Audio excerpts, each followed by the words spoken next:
Hi, I'm Angified. I started Angified Presents.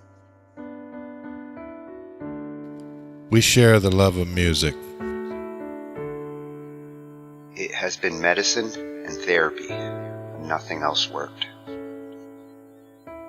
It has saved many of us. With mental health, we need to open our eyes. Hurt people hurt people. We ask that you listen, comprehend, and relate with your ears. Form that heart of unity and one. We share on this stage. Statistics, feelings. And ourselves. We stand with the belief to be you, to be heard, and to be original. We all may be different, with opinions and beliefs. At the end of the day, we are all brothers and sisters. We are family. We ask that you join us in a magical journey with artists from around the world. Open your minds, let in the love, and listen with your hearts. We all want a better tomorrow. Be one.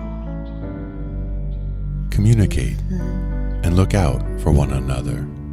And then, and only then, will you find the world. We will find peace in all the world. You'll find the world.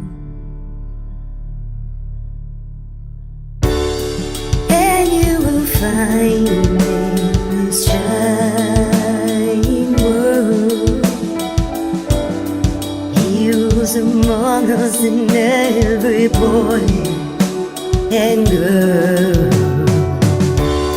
Many have been broken, red hearts turn black. Love will melt the ice and turn it back, and you will find the world. You will find the world. You will find the world. And when you find a place called home, where everyone is free to roam, a whole new world, a better place for our children's futures at stake. And you'll find, with music in your soul, laughter in your hearts, together we can grow a better place, with love in us all.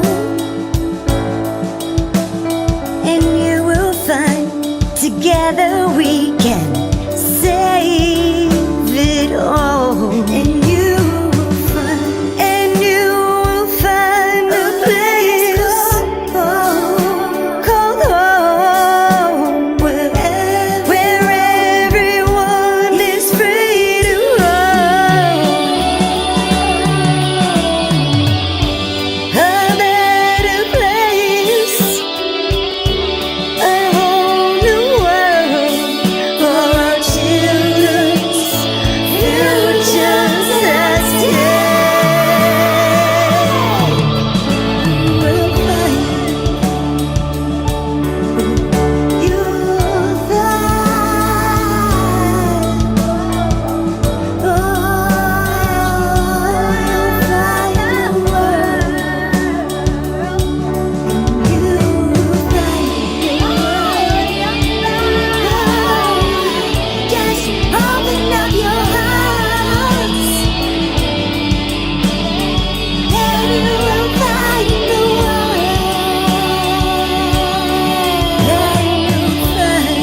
Rawr.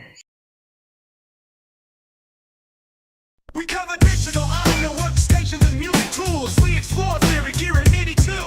How to arrange, compose, and the art of arranging. Taking a look at AI and how the times have changed. On a PC or a Mac and even with a mobile device, we'll be talking about it all every Thursday night. From software to plugins and synths that entice. Dive deep into tech and let creativity take flight. Talkin IT. We're talking IT. Come and join in and have some fun. It's highly educational with a lot to learn. From bedroom producers to seasoned pros, we're breaking it down so knowledge grows. Whether you're a DJ or a beat making wizard, we got the tips and tricks to make your sound sizzle. Mixing and mastering, that's our jam. With the tutorials and tips on how much RAM. Get the best quality from your setup and gear. Tune in every week and lend us your ear. We're talking IT. Come and join in and have some fun. It's highly educational with a lot to learn. We're talking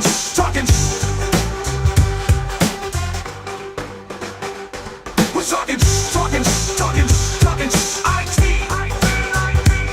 We're talking IT. Every Thursday night on Angified.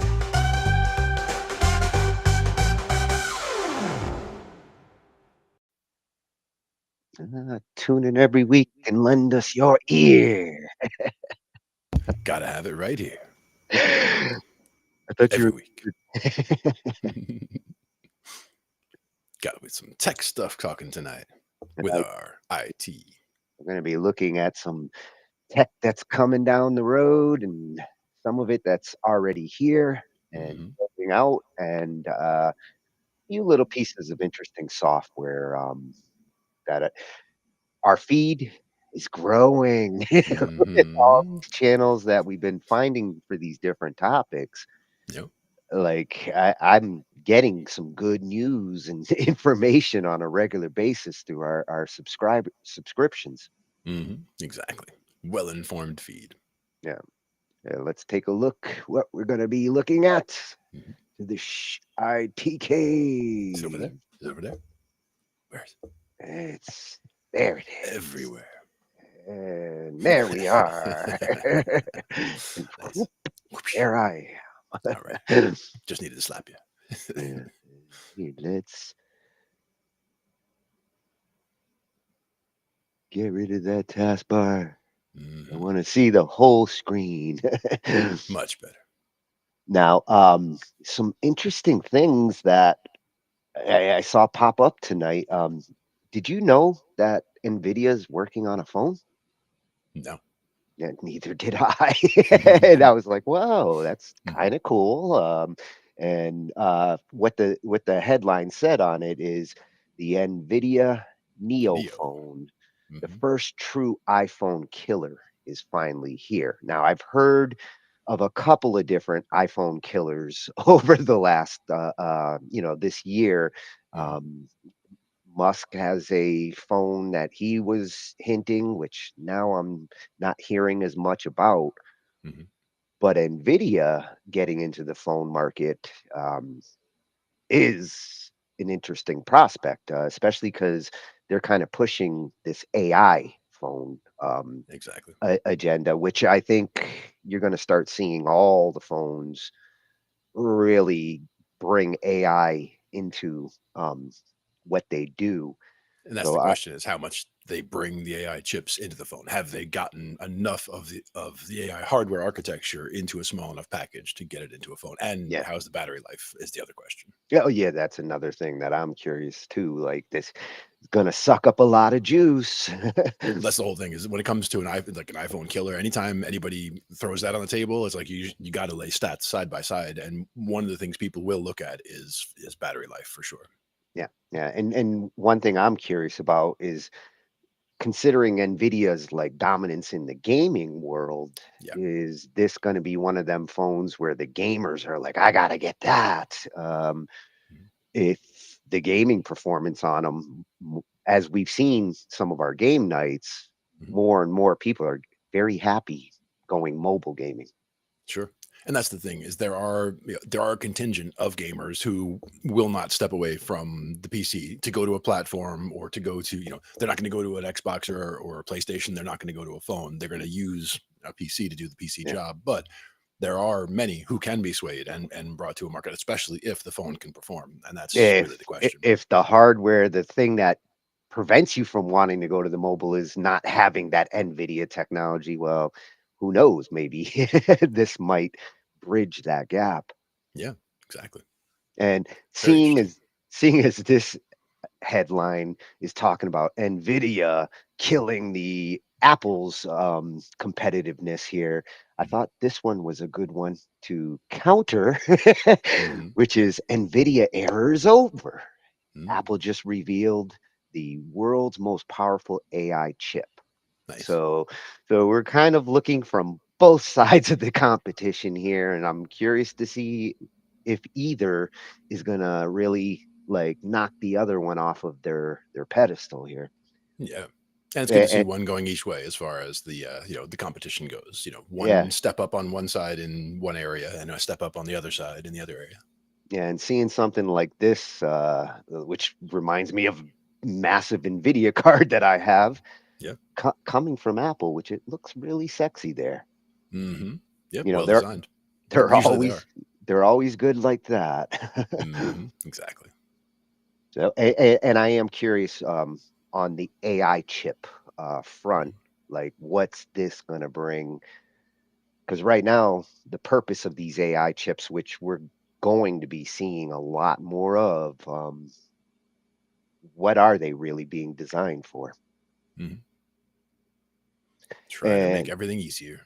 This one, I actually started. I follow this channel over on my YouTube, and now we've got him over here because this I've been seeing for months now hints of, and first thing I thought was, no way in hell is this gonna happen because, granted, internet providers assume that like anybody using a VPN must be doing something nefarious, or why would they hide what they're doing to their internet providers? But we know that the most common use of a VPN is in the corporate world, and you want your employees to be able to work on your corporate networks from home. You have to utilize a VPN or a form of one. Otherwise, how do you secure your business networks? And I thought this was a joke until started seeing there's a couple of states now that have actually done this.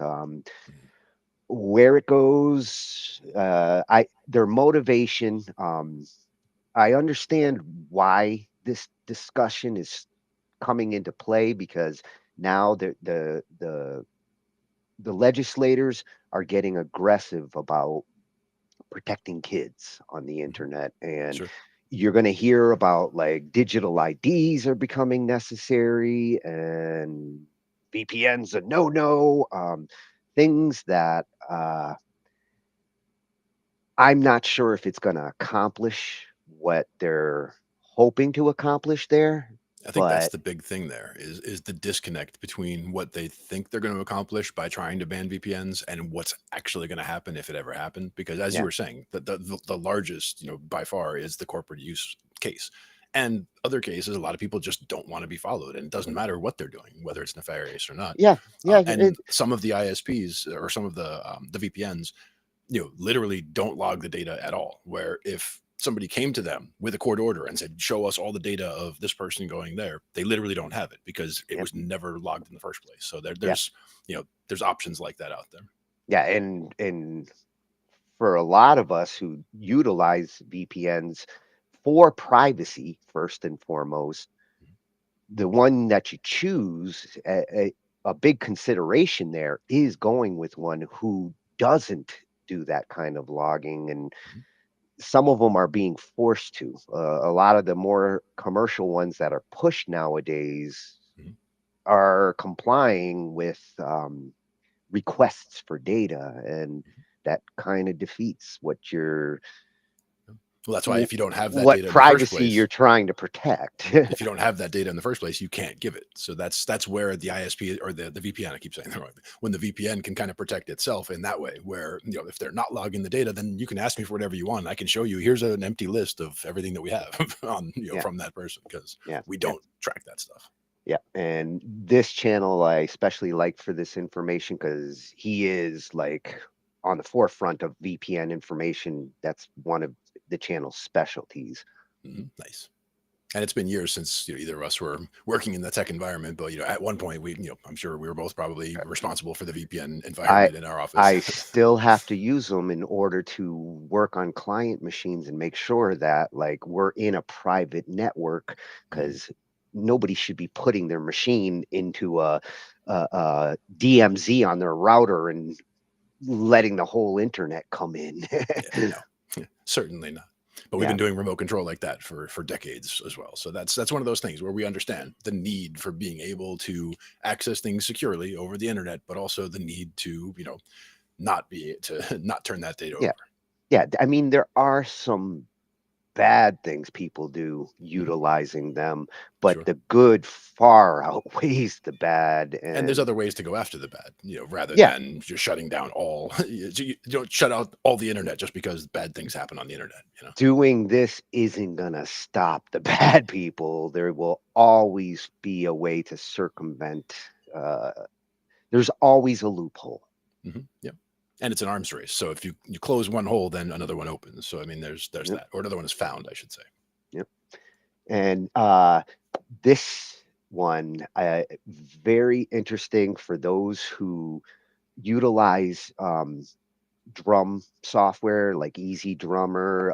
You know, some of the other drum engines that are available. Some of them are free, and even the ones that aren't, like Easy Drummer is well worth like the price for what it brings to a musician who can't necessarily play the drums, doesn't want to sit there and program it on the screen.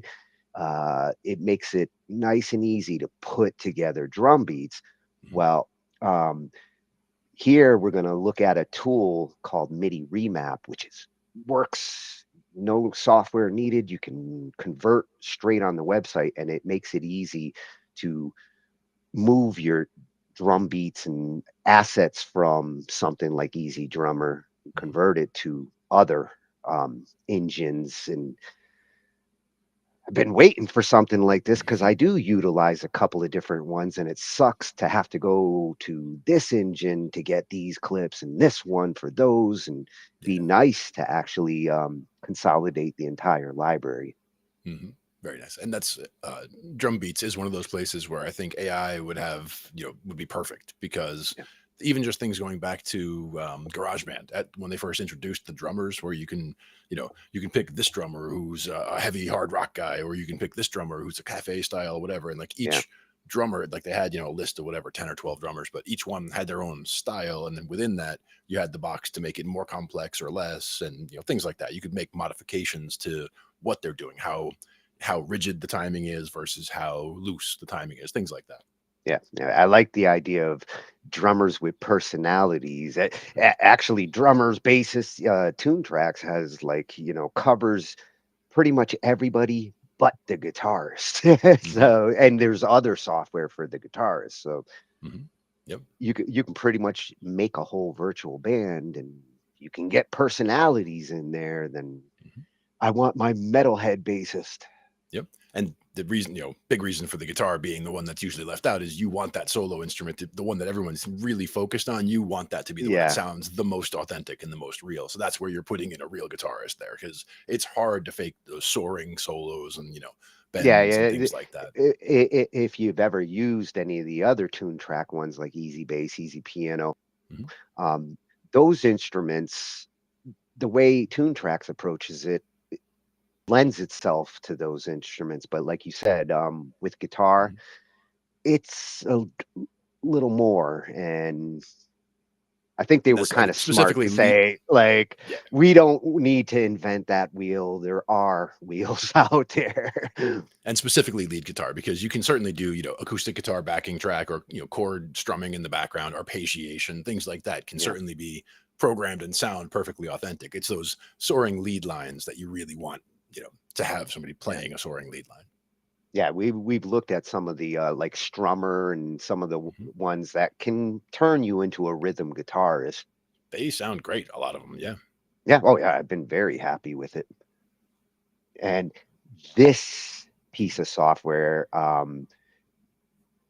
definitely we've gone over this several nights when it comes to routing all your audio and being able to send it into Zoom or onto a stream. A big problem with the streamers out there, if they most of them are on OBS, and OBS has a virtual camera, which is awesome, and it makes it real easy to take care of that to get into Zoom or to do your stream. But audio routing has always been the more complicated thing. And we've looked at VB cables, and I've actually had good success with Steel Series sonar.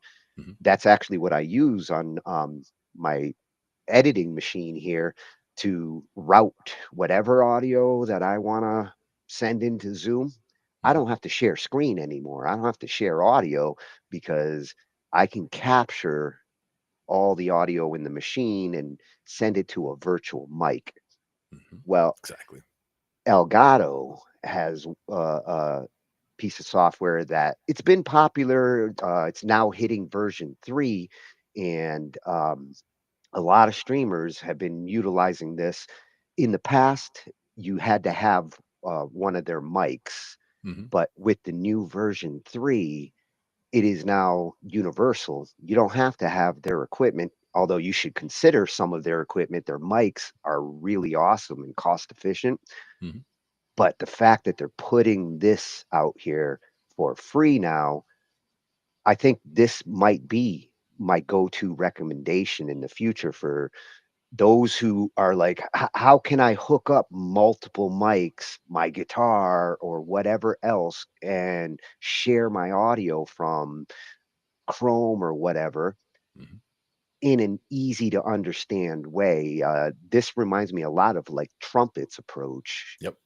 but it's more powerful than even Trumpet because you Mhm. can build actual different outputs, which technically become virtual mics. And you can just And decide to change from this one to that one to that one, and snap, snap, snap.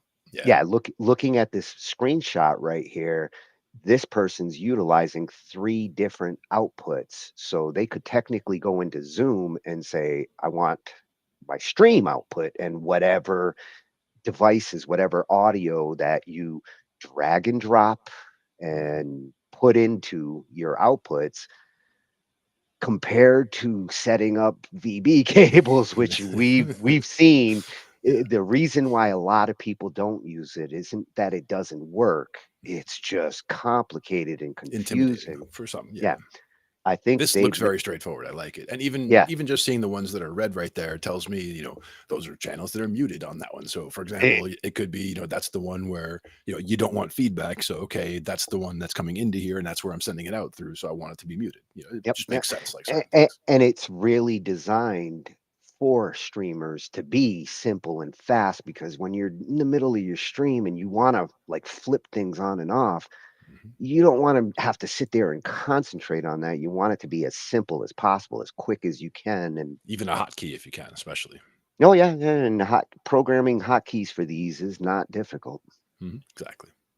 I'm a And fan. then Hotkeys, I'm to, always a fan. yeah, to finish off, we had that night we were covering psychology Mhm. and the psychology of music, and we ended up finding this channel which I love. She is so good at analyzing different aspects of psychology when it comes to music and musicians. And I came across this one, and it was titled "What It Really Means If You Like All Genres of Music." Mhm. And I was like, hey, I do like all genres of music. I don't necessarily like every song in a Or every genre. artist. There's an artist Yeah, or two I could do without, but yeah, but I do feel like I am flexible. I will Mhm. give any genre a chance, and Yeah. I do think that every genre has something to offer that is worth checking it out. One thing I find funny is like one of my friends, they live in a gated community. So whenever I drive up, you dial in and it picks up their phone and they, hit the button and gets that shit, but they hear what you're listening to on the radio, right? So like one day they'll hear me driving up and it'll be classical because I'm listening to a classical. The next time Yeah. it'll be country because I happen to be on a country station. The next time it's classic rock. We're there to play classic There's rock, definitely but gonna be some dead in there if I know no, you. there's definitely some dead. And the dead's in the CD player just in case. So the dead is always Uh, a default. It'll come up to Eyes in the World, Eyes of the World, I should say, from Live Without a Net. Yeah, that would be what would come up by default. But if not, I'm flipping through because a lot of times I'm driving pretty far and getting radio stations out there instead of the usual stations because my stations die out as I go over the mountain heading out towards Pennsylvania. So I have to pick up new stations. So I just start hitting next on the dial until I get a non-commercial, and it's like, yeah, that works. It could be in Spanish, it could be country. I mean, again, I really don't care. It could be anything. I'm fine with that. yeah. Hey, Opus fan in the house. What's up, Jeff? Nice. And Maha. Yes, we do have Hi. some good topics tonight. Psychology at the end, wrapping Yep. it up. Yep. Mhm. So for our first one, I really want to find out more about this Neo. And I'm not surprised that Nvidia is now like diversifying into Mhm. these other fields. Probably smarter that they let the phone technology settle in, do its thing, and waited till now to kind of like innovate after the fact. Sometimes it's easier to let the real innovation start out with the other companies, let them spend all the R&D and then come in afterwards and perfect it. And it's Yeah. possible that they may end up doing that. I would even look at it from the standpoint of, I mean, them being a huge AI company, looking, projecting forward where things are going. And if they're seeing a phone, basically disappearing and you just having a personal AI assistant getting into the phone, even if it is a, disappearing market, even if you're not going to have that little tablet in your hand anymore, you're just going to have an assistant of some kind in the future. It's kind of Yeah. the footprint from here to there. They can be involved the whole way through. So that's, Yeah. one reason to jump in here. I was actually watching a video earlier while I was gathering these from Jay Christina, who he was talking about an interview with Elon where he was talking to Joe Rogan, and Elon stated that the future of phones as we know it, um, the future of them isn't going to be the phones that we know now. The innovation there, and they've taken it as far as they can go, and the future phones that are in in the works are going to be like AI boxes that you just talk to, and there's no swiping and all these other things. It's going to be a different kind of interaction with I could see these the phone, devices. physical form factor, still being good for certain games, things like that. I mean, Yeah, there are things that it'll be good for, or things that you would need to replace in other ways. But ideally, yeah. I mean, as the footprint of the thing that you carry around that you could lose, you could break, you need to replace all the time. We want to get rid of that and just have something with us. It's going to be some piece of technology, but it doesn't have to be a piece of glass. Is the yeah, idea yeah. to me? Well, the way they're hinting towards it, it's gonna be something that you either are talking to, Yeah. or if Elon gets his way, that neural link will all be hooked in. Well, see, I mean, the Star Trek communicator idea where, just something Yeah, that, yeah. you could just Tink. hit and it makes a little acknowledgement sound and you do something that was, I mean, that's an awesome idea and A- it and aged well. a lot of Star Trek technology has become reality. The fax machine, they had that in Star Trek before we were utilizing them. Yeah. Interstellar facts. Yep. That takes a really long time to get there. So this is coming from a new channel, and the irony of these two videos that we're going to look at here is it was actually the next channel that I saw the Neo on first, but I ended up going with this video because of the explanation and the way they present it. And then I found the Apple video on the other channel. I said, you know what? These are the perfect complements. So at technology_now, another techie channel for us to get stuff from and look at the kinds of things he's covering here. So channel right up my alley. And for this one, this is on the Neo, and the first true iPhone killer is finally here. It's out and it's ready to get tested. And the main question is, what does it do that the iPhone either doesn't, or that this does better? And otherwise it's not an iPhone killer, right? It's just something that does something different. So that's the important question.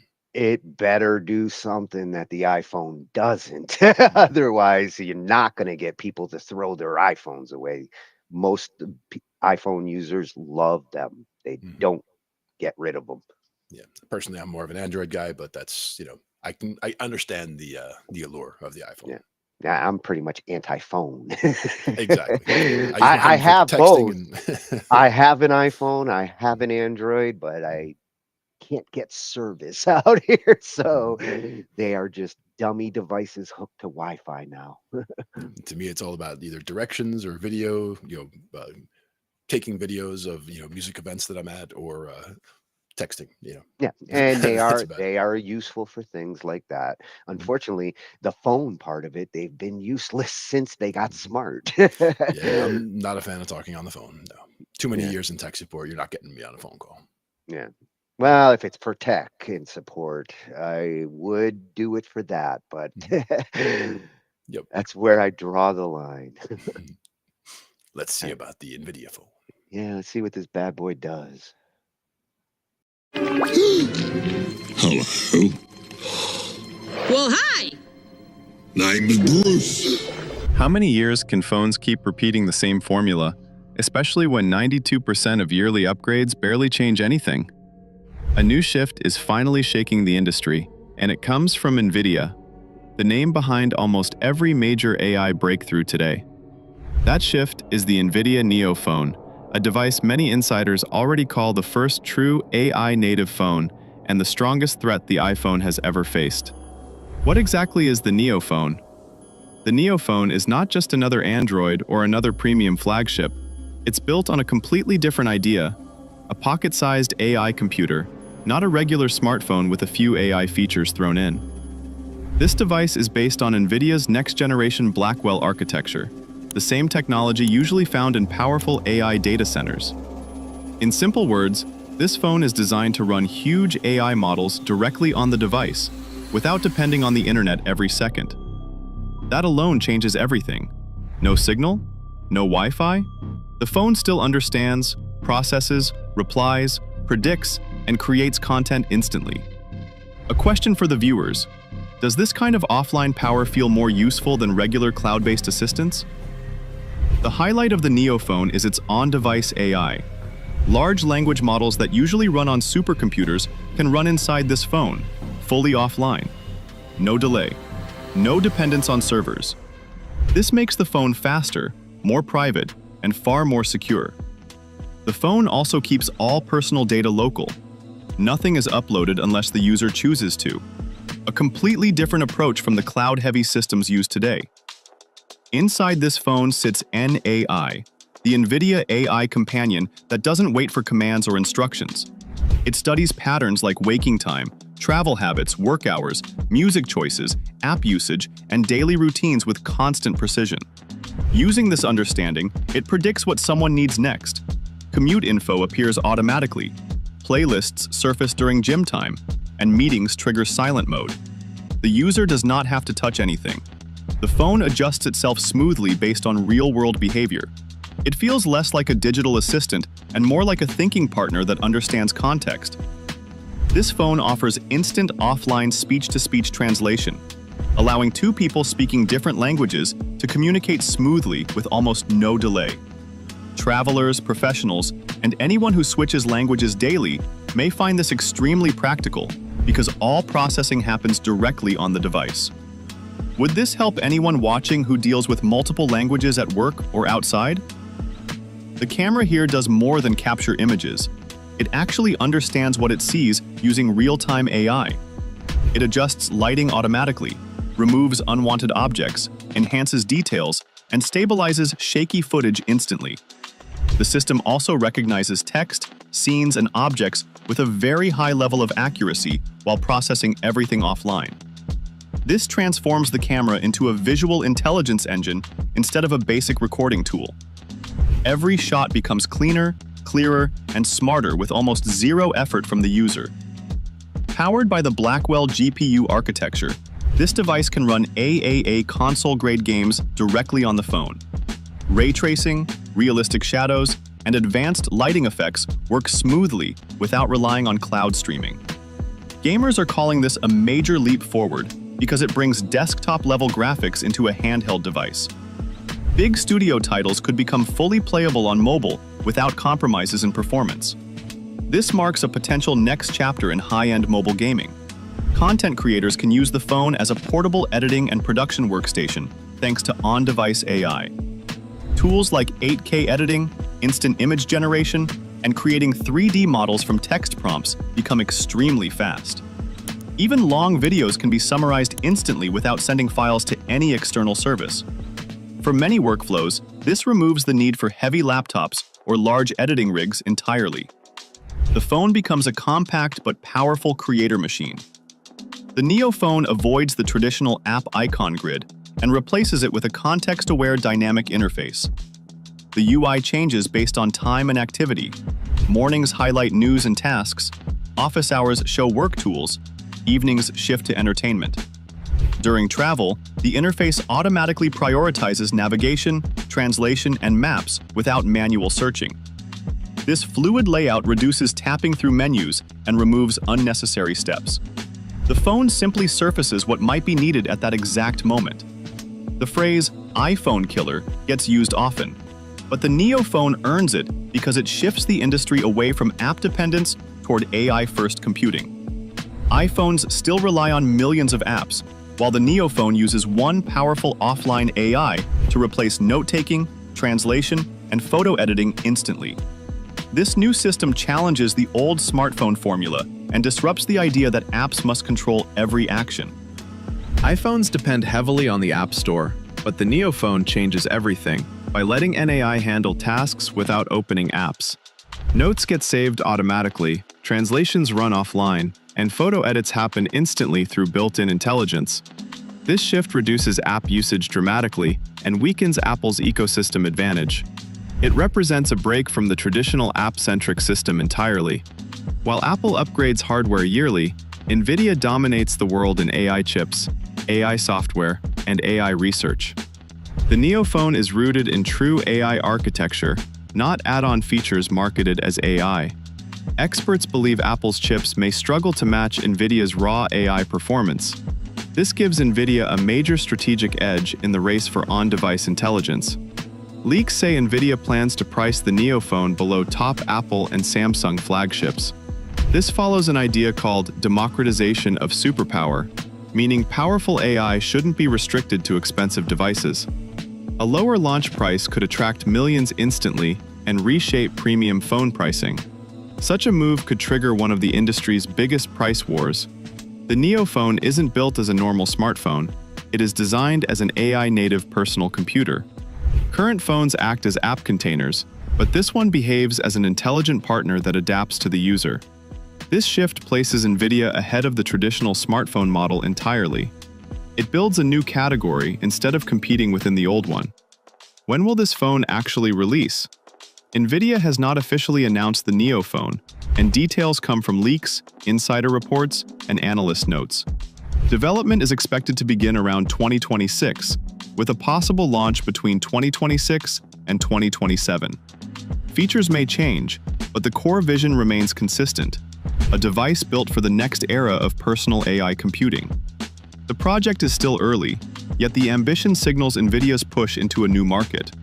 Nvidia is considering either a complete Nvidia-branded premium device or partnerships with Oppo, Vivo, or Xiaomi. A full Nvidia device gives total control over design and AI integration. Partnerships would allow Asian brands to handle hardware, while Nvidia supplies the intelligence layer. Either strategy gives the phone massive global reach from day one.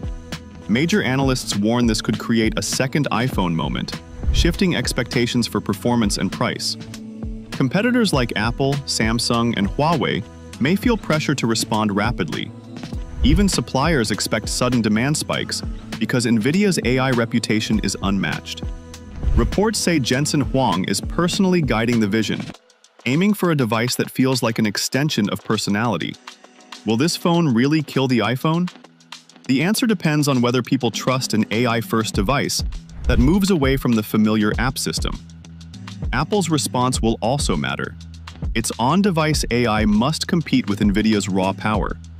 Pricing will influence early adoption, and developer support will decide long-term success.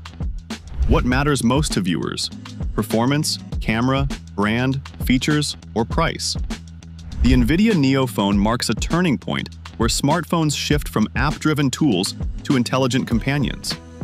It promises offline AI, fast processing, an advanced camera, real-time translation, top-tier gaming, and a dynamic interface. This could start a new era where intelligence replaces apps as the main feature of a phone.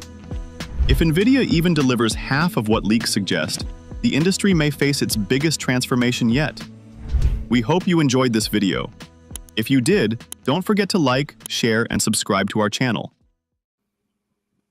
Oh, I did enjoy. Absolutely. They covered a lot of bases there that I was talking about, hitting the gamer side, making sure, we didn't really talk about battery life, but I mean, that is more of a, when we get there kind of an issue, but it's about if the device can do all that high-end stuff and be in the sunlight and not overheat, that's also good. Yeah. Well, and actually the idea of less apps I like or that. actually get rid of the apps altogether if I mean I can't see completely getting rid of apps because there's always going to be specialty ones that people want to access. Mhm. But a lot of the common ones do start to get taken care of in a different way where getting rid of those apps to me is not a bad thing. I know that like Google Play and the Apple Store, they're gonna hate that concept. So chances are, even if they do try to compete in this approach, they'll try to keep that ecosystem alive. Sure. I mean, I don't think any of them are going to try to, drive the others out of business.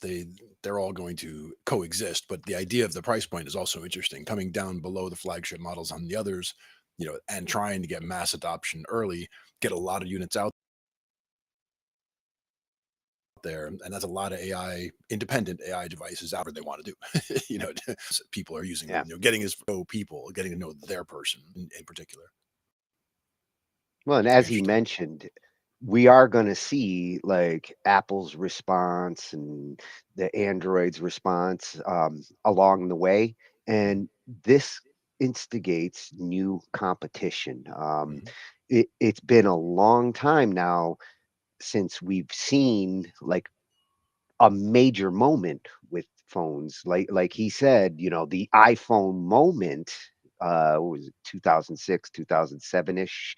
Um, wow, phones go from just being these little flip thingies to smartphones. This takes smartphones into a much more personal level. I'm not sure if I'm totally sold on that. I don't like the idea of smart devices that make assumptions about what I want or when do I want to do them. Maybe nighttime is not when I want entertainment mode. I work at night, so Well, that's where it was talking about it learns from your habits. So the question I have is how long does that learning curve take? Like when I get the new device, it might be awkward for the first week or two, but as it gets to know me, then it's going to as it gets to know you, it's going to understand, oh, you do your work at night, so now you're going to want to do the work things. Like if all the things that it surfaces are like, okay, these are the things you probably want to do, and if it's not correct, how hard is it to get to the things I do want to do? That's the other question. Is like if if it's just that one swipe and I'm over to where I want to be, that's fine. If it's truly learning from me, then it won't annoy me by making assumptions. It'll listen as it learns to what I'm looking for out of it. Once you allow it the learning period, that's the thing. You can't expect to like take it out of the box and have it know you immediately. That's one thing that people may have a misconception about. So it's important to understand that it will get to know you, but you both need to figure each other out, kind of. And thinking about like the voice recognition and the talking to it, it's a lot like the early days of like Dragon Dictate, or the speech to text translating, and you had to train it, and you had to go through a process to make it get better and better. So I guess we're doing it all over again for a smarter device. Exactly. And that's the thing is, we find better ways to do it. So the learning process should be easier. And again, I haven't seen any of the focus group stuff of what the early, if they've put it in anyone's hands yet and what they've said, but my guess would be that it learns pretty quickly because people are pretty easy to figure out, essentially. Yeah, and looking at 2026, I doubt they're going to hold off to 2027, given that like the rumors are already out there, and you're gonna start to see the competitors say, "Oh, well, if they're not gonna do it till 2027, we are gonna roll it out in 2026." We're probably gonna see these in the earlier half of 2026, not the later half. And that's the thing is when they're making an announcement like that, think about what they've already, made sure that they have already procured in terms of materials for. I mean, smartphones are one of those things that require very specific materials from very specific spots, and there are problems with getting things. Getting everything that you need to make a smartphone takes a lot of coordination, and if they don't have that already, that's one thing. But they're not just starting from nothing; they're starting from one of the top AI chip manufacturers Yeah, in the world, so they have access to that stuff. If any company can pull this off with these kinds of promises, Nvidia has definitely got the pull there. They have the resources to do something like this, and it could very well be that next iPhone moment where everything changes afterwards and all the other devices start to mimic each other. Yep, I like it. Yeah, great information at technology_now. Another freshy tech channel for us. One that we should check in on sometime also is Anastasia in tech. I don't know if we looked at too many of her videos before, but she's already in our list. I get occasional like pop-ups in my feed. She's on my YouTube and our YouTube. Because there've been some good ones about the miniaturization, the newest trends in chip manufacture, and they've also been talking about the AI chips. So there've been some good ones about that stuff. Yeah, I actually watched one maybe a couple weeks ago from her about a new type of CPU that it's gets into the like quantum computing realm. Like something's big is going to be changing in how processors do what they do, and she's great at like keeping on that next gen stuff. Exactly. That's why it's when we get a feed that is built like this, we can actually just even looking at headlines as they go by, it's like, oh, you learn a lot just from seeing what's available, and then you go actually drill down some of these videos and you learn a whole lot. So yeah, it's good stuff. And here's another channel that does the same thing, covers a lot of tech, and again, looking at the videos that he has in here, this was the original one that I was looking at what for the Neo phone.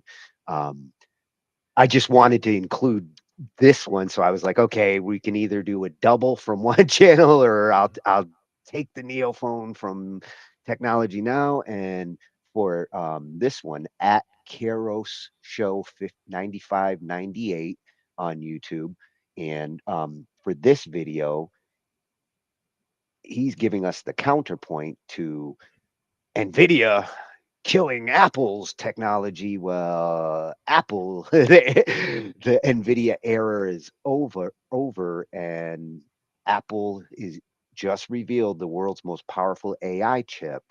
So, kind of funny that Nvidia's playing in Apple's like playground on one thing, That is their and sandbox. Yeah. you've got Apple like eyeing, because one of the things when it comes to gamers, especially, if why they tended to go to the Windows machines, was because of NVIDIA and the availability of the kind of hardware you could put into a gaming machine on the PC side. The upgradability factor, the fact that you can get a part, delivered to you and put that part in your machine, and that's fine. Like Yeah. to Apple users, that's like, you did what? Like that's not a thing. I mean, You remember the old Apple desktops from the 90s? You could not the Apple break IIc, the you Apple you could IIe. not break that seal to Yeah. get into it, Yeah. because if you did, then you're on your own. Yeah, in that era, I actually had something called a quad link. I had a card that was a full, full length card snapped into my computer. That was a full Apple computer on a card, so that I could Yeah. hit a boot sequence, hit a couple keys on a boot sequence, and boot up onto a floppy on to make it an Apple. So yeah, Yeah, I remember it. good times. But yes, I almost was one of those suckers in the mid 90s when the Apple clones came out, and then they brought Steve Jobs back and he just shut that down. Like, I was like, thank God I did not spend that money, because it was a span of a couple of months and I was ready to get one. And they said, "Oh, Jobs is coming back." And I delayed that purchase, and I'm glad that I did, because I mean, that was a fiasco. hmm yeah. And again, the fact that there's nothing you can upgrade. Like with your phone, you can put in with an Android. I can sit there and I can put a memory card in to get more storage, which I do Yeah. because I store a lot of videos in there from shooting from events. But with any Apple device, it just seems like it's completely opposite It to it's their a whole idea. closed system, and It's like, oh, you want more memory? We have a new phone for you right here. yeah, It's like, yeah. In some cases, that approach, for those who do love Apple products, it tends to be because it just works, and it yeah, really does for the most part. When you yep, have complete control over all the hardware in it, you don't deal with blue screens for decades and other things that on the PC side you have to deal with. But um, for me, it was all about expandability. Why the clones, I was like, oh, finally I can get one that I can actually open and upgrade, and that's why I wanted to get one. I think Jobs was smart though to actually change their direction when he came back, because he didn't want to have to deal with that unreliability that, especially during the 90s and early 2000s, PCs were infamous for. You remember those "I'm a oh yeah. Mac, I'm a PC" commercials? Like, a lot of that was not bullshit. True. And I mean, again, expandability is very important, but reliability is also very important. And the whole "it just works" that is a big selling point that can't really be overstated. And having done decades and decades of tech support, I can tell you that the PCs did have lots of blue screens over the years and all that kind of problems. We didn't do a lot of Mac support, but there was always a marketing department here or an Yeah. education thing there that you would have to deal with, Macs or somewhere.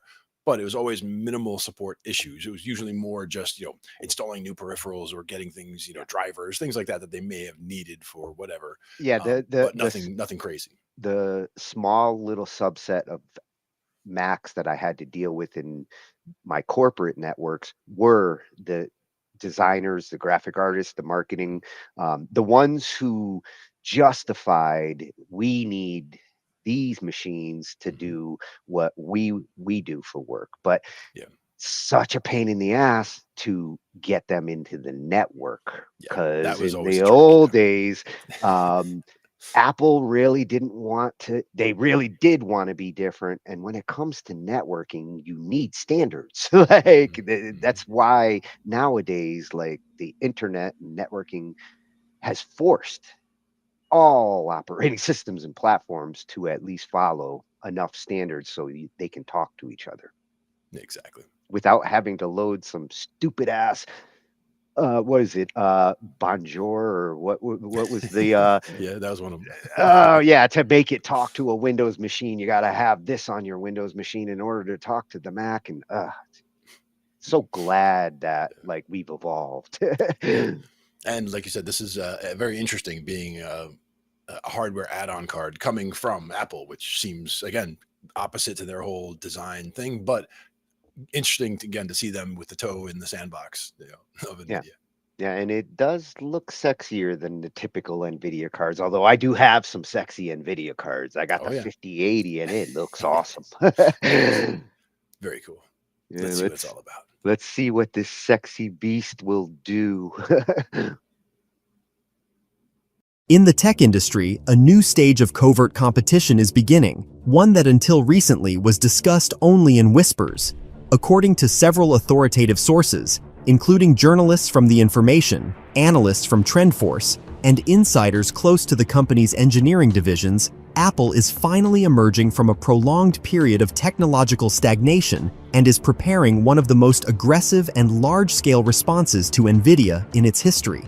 What seemed impossible just a few years ago, the idea that Apple would attempt to challenge the absolute monopolist in the world of AI chips, is now becoming reality. And if the leaks that have been circulating for a week in the closed chats of suppliers are accurate, Apple has indeed begun developing an entirely new lineup of its own AI processors, capable not only of reducing the company's critical dependence on Nvidia, but also of restoring its status as a technological leader, a position Apple has been gradually losing in recent years. Paradoxical, but true, the company that for many years set the rhythm of the entire industry became one of those that slept through the beginning of the AI revolution. While Google, OpenAI, Microsoft, and most importantly Nvidia were building the infrastructure of the new digital world, Apple continued to focus on design, device optimization, and the gradual evolution of its ecosystem, avoiding open declarations about its AI ambitions. But patience has run out exactly now, at the moment when Nvidia is at the peak of its power, when its chips have effectively become the new oil of the 21st century, and demand is so enormous that the company must allocate supply years in advance, choosing who gets computing power and who gets refused. To understand the scale of the challenge, it is enough to look at a simple fact. Today's Nvidia chips, H100, H200, and the upcoming Blackwell lineup, are the heart of the entire global AI infrastructure. They train the largest neural networks and operate in the data centers of Amazon, Google, Meta, Tesla, in research laboratories, and in government institutions. Why Nvidia? Because their architecture, developed more than 10 years ago, turned out to be the ideal combination of parallel computing, high energy efficiency, and support for the most advanced software platforms such as CUDA, without which no serious AI project can function today. In the industry, they even joke that CUDA is the new operating system of artificial intelligence, and whoever controls it controls the future of machine learning. Simply put, Nvidia built not just a chip, but a closed ecosystem where hardware, software, tools, drivers, and standards are so tightly integrated that it is almost impossible to escape this matrix. That is why companies from startups to giants like Amazon are essentially lining up for Nvidia GPUs, understanding that there are simply no alternatives. And at this very moment, when Nvidia has become an entire technological civilization, Apple decided to do what the most far-sighted analysts told it 5 years ago, to create its own specialized AI chips. But why did Apple need to take such a risky step at all? The reason is simple: the company began to lose the race. In the era of the iPhone X, Apple was considered the gold standard of innovation, but over the past 2 years, according to sources at the Financial Times, internal discussions within Cupertino have increasingly focused on the idea that the company has lost its flagship status as the industry's technological trendsetter. The AI industry is developing faster than traditional mobile devices, and now every manufacturer is trying to integrate neural networks into cameras, processors, operating systems, voice assistants, workflows, and enterprise services. But Apple, due to its closed architecture and cautious strategy, found itself in the position of a follower. They fell behind not just by a year or two, they fell out of the technological ideology that defines the future. Insiders claim that within the company, there is even a term moment Intel, an analogy to the period when Intel slept through an architectural transition and lost its dominance. Apple has infrastructure, money, and capabilities, but it does not have its own H100. And this, according to analysts at Bernstein, became the critical turning point after which the company's leadership decided to launch a new secret initiative internally known under the codename Project Q. According to the leaks, this project is the foundation of Apple's future independence from Nvidia and the restoration of its technological superiority.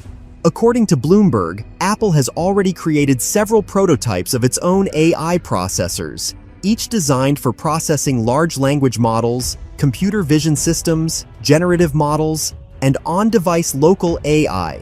Some chips will be used in Apple's data centers to train its own models, while others will be integrated into future iPhone, iPad, and Mac devices, turning Apple hardware into autonomous computing stations with local neural networks. Sources familiar with the process claim that these chips differ from classic mobile Apple Silicon SoCs because they include a dedicated architectural subsystem entirely focused on AI operations. Essentially, Apple is creating its own version of a mini H100 optimized for the closed iOS and macOS ecosystem. Journalists at Wired, citing supply chain sources, report that Apple is actively hiring engineers who previously worked at AMD, Google DeepMind, and even former Nvidia employees specializing in GPU architecture. Moreover, according to analysts at DigiTimes, Apple has already held negotiations with TSMC about allocating dedicated production lines for future Apple AI chips, which indicates that the company is not planning to merely experiment, but to launch mass production. But the key question remains: why is Apple doing all this right now? The answer, according to experts from McKinsey and Gartner, lies in the fact that the world is changing rapidly. AI is becoming the foundation of everything, from smartphone cameras to autonomous vehicles, from medicine to the military industry, from education to business. And if Apple continues relying on solutions made by others, it risks becoming a beautiful but dependent brand, giving up its place to Nvidia, Google, and Microsoft, which are rapidly shaping the new technological architecture of the planet. No one wants to be a hostage of someone else's ecosystem, especially Apple, a company that has always built everything internally. But can Apple really challenge Nvidia? Nvidia controls the world not only with hardware, but with habit. But if the world gets an alternative, even one, it could change everything. That is why CNBC insiders believe that Apple is preparing the biggest announcement of the past 10 years: the unveiling of a new AI platform and the first generation of its own data center AI processors. And if this happens, the beginning of a new technological war will become inevitable. Apple versus Nvidia, innovation versus monopoly, the AI revolution versus traditional GPU architecture. The world is on the verge of the biggest power shift since the arrival of the iPhone, and if Apple has truly awakened, the coming years may become the hottest in the history of Silicon Valley. Will Apple manage to defeat Nvidia? No one knows, but the fact that Apple has finally decided to fight for its future is confirmed by dozens of leaks, contracts, and engineering reshuffles. And if even half of what insiders are talking about is true, 2026 may become the beginning of a new era, an era in which Apple will once again be not the one catching up, but the one setting the rules of the game.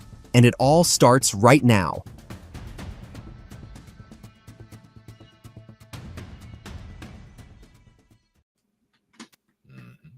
Very cool. And very interesting that, Apple, their closed system, can be a benefit. And as you saw in this situation, can also get in the way when you kind of have to build everything now internally. Interesting that they're bringing in some of the AMD experts AMD has really, in the last couple of years, done some great things to keep the CPU market competitive, because Intel seems to be focused in so many directions sometimes that they don't end up innovating where they were always dominant because they try to get their hands into too many things at once. And um, between AMD's competition there and now Apple choosing to come into this game after the innovations of Nvidia over the last decade, they did the same thing with Windows. Like, granted, they developed the graphic operating system before Microsoft got it out there. I mean, it was kind of like it's not that the technology was stolen by Microsoft. It just was innovated in a way that it reached more people. And for a long time, Apple was playing catch up there to get market share when they, in a lot of cases, had superior technology. But by waiting until after the dust settled and then perfecting on the things that Windows didn't do good, gave them a competitive edge later to innovate and fix some of the things that people didn't like from the technology. Here, you could see the same thing possibly happening again. A lot of the benefit of the closed architecture comes down to the streamlined development that you get with that, because you're not developing, you don't have to test for 5 million different types of hardware. You have the Yeah. hardware that's in the box that you had, and the previous iterations. That's the other one with the people always hate the planned obsolescence. Essentially, the fact that some update is going to brick your device, because you will get to a point where you know it limped along as long as it could, but now the power requirements or whatever, something will make it where your device will now no longer work.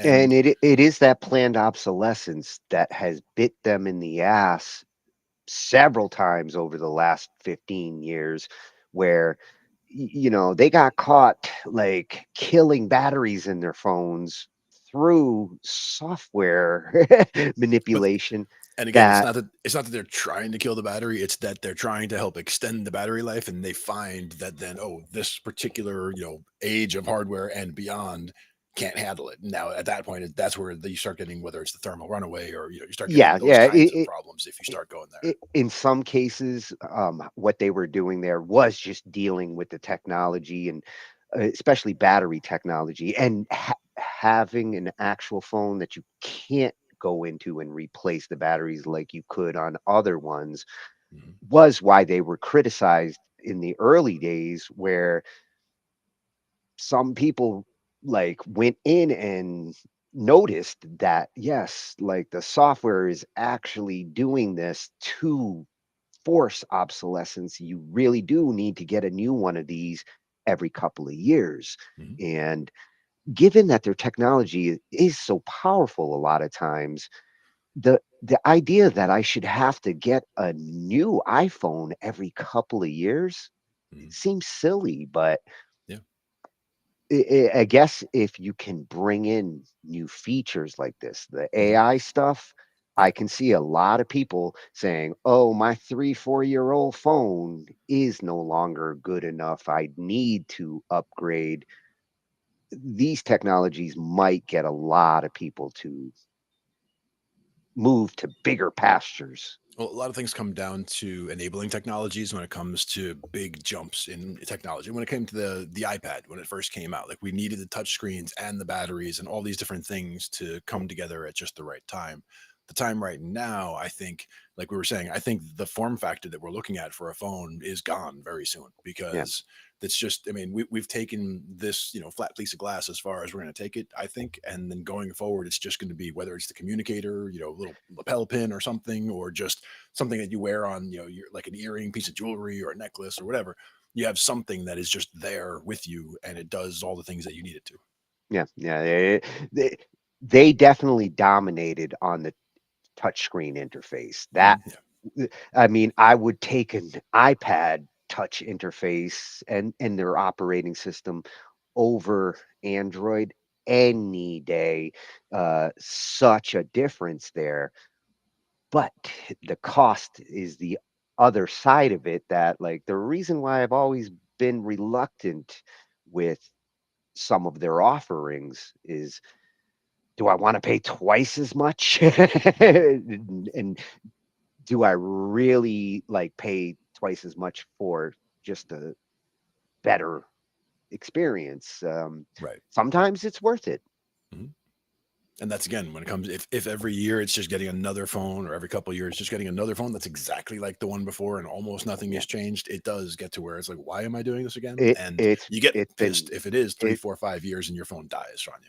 it's been silly like the last decade. For the most part, people are doing it to get more pixels in their camera, or like, the video cameras and the microphones, they have improved a lot in over that time. You see 3 cameras and like multiple microphones on the front and back now to improve things, but other than that, the core phone has not changed drastically. The operating systems have, next version. I don't even know what we're on with Android anymore, but for the most part, that's not worth paying for a new phone. And see, then they went and changed the form factor and got rid of the 1/8-inch output. Yeah, well, I still have mine, so I mean that's basically that was when the last one that I upgraded when was they this one. first did that, it was a big deal because there really wasn't any alternatives other than to just start using Bluetooth. But for musicians, we're the ones that bitch the most about like, my Bluetooth is phone, awful for I, that. I cannot plug it in. Thankfully, the Thunder port and the Lightning port did fix that issue, because you can get your analog into the iPhone now that way. If you have the adapter, Sucks yes. that you need an adapter, Right. but And that's the thing again, like I love the fact that the phone had 1/8-inch native and yeah. had the ability to upgrade the memory. So that But was but 2 their reasons why. their decision there was like, we need to get this thinner. It needs to be sleeker, and that port did require more than. Yeah. And the thing is, like, I get the whole lighter and thinner and all that, but to a point. And that's where again, if you're trying to use your phone and it's in the sunlight, perchance, and it starts overheating on you, that's something that if the phone were just a little bit larger, like they could have accommodated a little bit more cooling in there, and they might have not had those problems. But they're looking at operating just, under fluorescent lights inside, Yeah. ideal conditions, not sitting, in 100-degree day with sun baking down on it, trying to do something on your phone. Yeah, and then the smaller you try to make things, the The more you harder it is. compromise the cooling. Exactly. You look at these mini PCs that are coming out now. They've got them down to like practically the Raspberry size of Pi. a pack of a cigarette, Yeah. and there's no cooling in most cases. It's not necessary for things like the Pi. But if you're trying to get like these gaming machines that are in these tiny little boxes, and they do have like Ryzen CPUs, and they're gonna get a little hot. Yeah. Some of them are going for passive cooling where they designed it in such a way where, the heat's generated here and Yeah. there's it generates an airflow on its own where it brings in cooler air from the bottom. But, that works to a point. But again, if you're really pushing things, you really do need active cooling of some kind. Yeah, my brother needs liquid cooling Yeah, because exactly. he's really pushing things. Now he doesn't need liquid nitrogen cooling yet, right? He isn't at that point yet. Uh, That's I'm a couple sure years he off I, still. I'm sure he wouldn't kick it out of bed if somebody was to hook him up with it. What you guys should do is, I mean, since what is it, 5/6 of the year about that it's below 10 degrees by you, so you can just set up a Yeah. pipe from outside right through the computer. Yeah, right now it could definitely keep all my machines very cool. -10. That's cold. Yep. So more great tech at Keros Show 95, 98. That was a good balance between where Nvidia's coming from and has been, and where Apple's coming from and is going. And again, not trying to be with us on either side, cheerleading either one or the other, just, tech trends and definitely things that we keep an eye on. Oh yeah. I wouldn't. I mean, I would give my suggestions or recommendations to a client as far as like just like as long as I've been in tech, I will get clients who are like, should I go with this hardware or that hardware? And it always breaks down to what they're going to use it for, what I think they may do in the future, which a lot of times I would have to explain to my clients, don't think about what you need it for today. Consider where you might, especially for work computers, where especially in the 90s and early 2000s, a lot of the work computers, they'd be like, well, we just need our workers to do this. And a lot of this was pre-internet, and they're thinking like, we don't need a modem, and we don't need extra RAM or hard drive storage. They think, oh, I don't. I can store these on floppies. A lot of the early advice I had to give was to say, you might not need it today, but next year, 3 years down the road, and a machine should last 3 to 5 years. A good work machine shouldn't become obsolete like that. That's also why I tended towards desktops, or always had a heavy preference towards desktops over laptops, because laptops, that cycle is a little shorter. I mean, some people will still ride laptops 5 to 7 years, but I mean, to me, that's ridiculous. Like, to me, 18 months to 2 years is about what you're going I'm to get. still using machines that are even older than that, but because I've separated my workload, and I wouldn't use that machine to do my video editing. Right.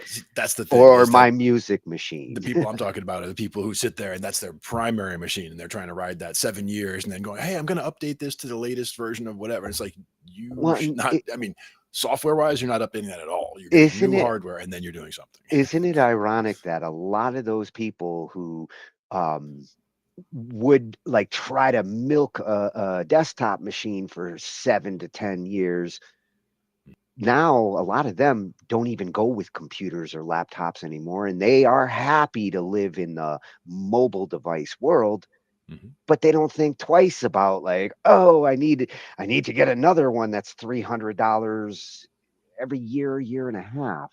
And it's like, wow, they really did hook these people without them even realizing it. Exactly. That's the thing is, you definitely, I like updating to new tech, but at the same time, I don't like needing to update to new tech all the time. Yeah.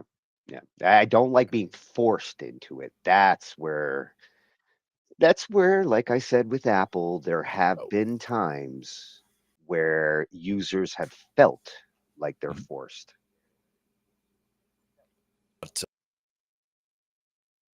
We talked about supply chain a little bit. Supply chain as a thing. There have been recent discoveries in California, in the Salton Sea, for example, of the kinds we would need for this type here. The question is if we can extract it safely and cost effectively. But the fact that the old answer was you have to get these things from, but that Lithium is starting Afghanistan. to change. We've discovered Afghanistan was lithium here. It's also Salton Sea, big lithium there, because that's was it? I think it was 2-bit Da Vinci was the video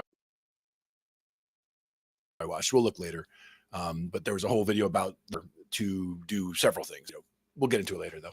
But that was one I wanted to mention, that there are materials sourcing should be easier going forward for a lot of this hopefully stuff. Keep the cost down because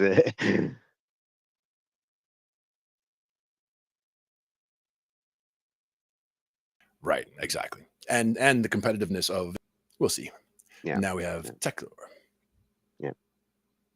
Yes. Now we're going to look at a little bit of legislation that's going on in the tech world, and it's kind of important. VPNs, like we've said, can serve very good purposes for security and privacy. And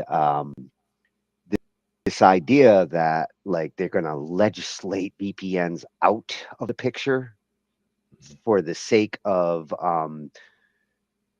child protection, which noble cause. Other I ways to go about understand. it. Yeah. I understand the logic behind the motivation, but I don't understand the approach or how they're going to possibly enforce this in any realistic way. Or if it To would make even laws you accomplish what they want can't to do. enforce. Yeah, to make laws you can't enforce doesn't make sense. Laws with the internet are also a bit strange because the internet is a global place, and trying to regulate certain things is quite difficult. So there is that as well. The whole other layer. Well, this one's coming from that tech lore, so we've got our tech jam full force now, and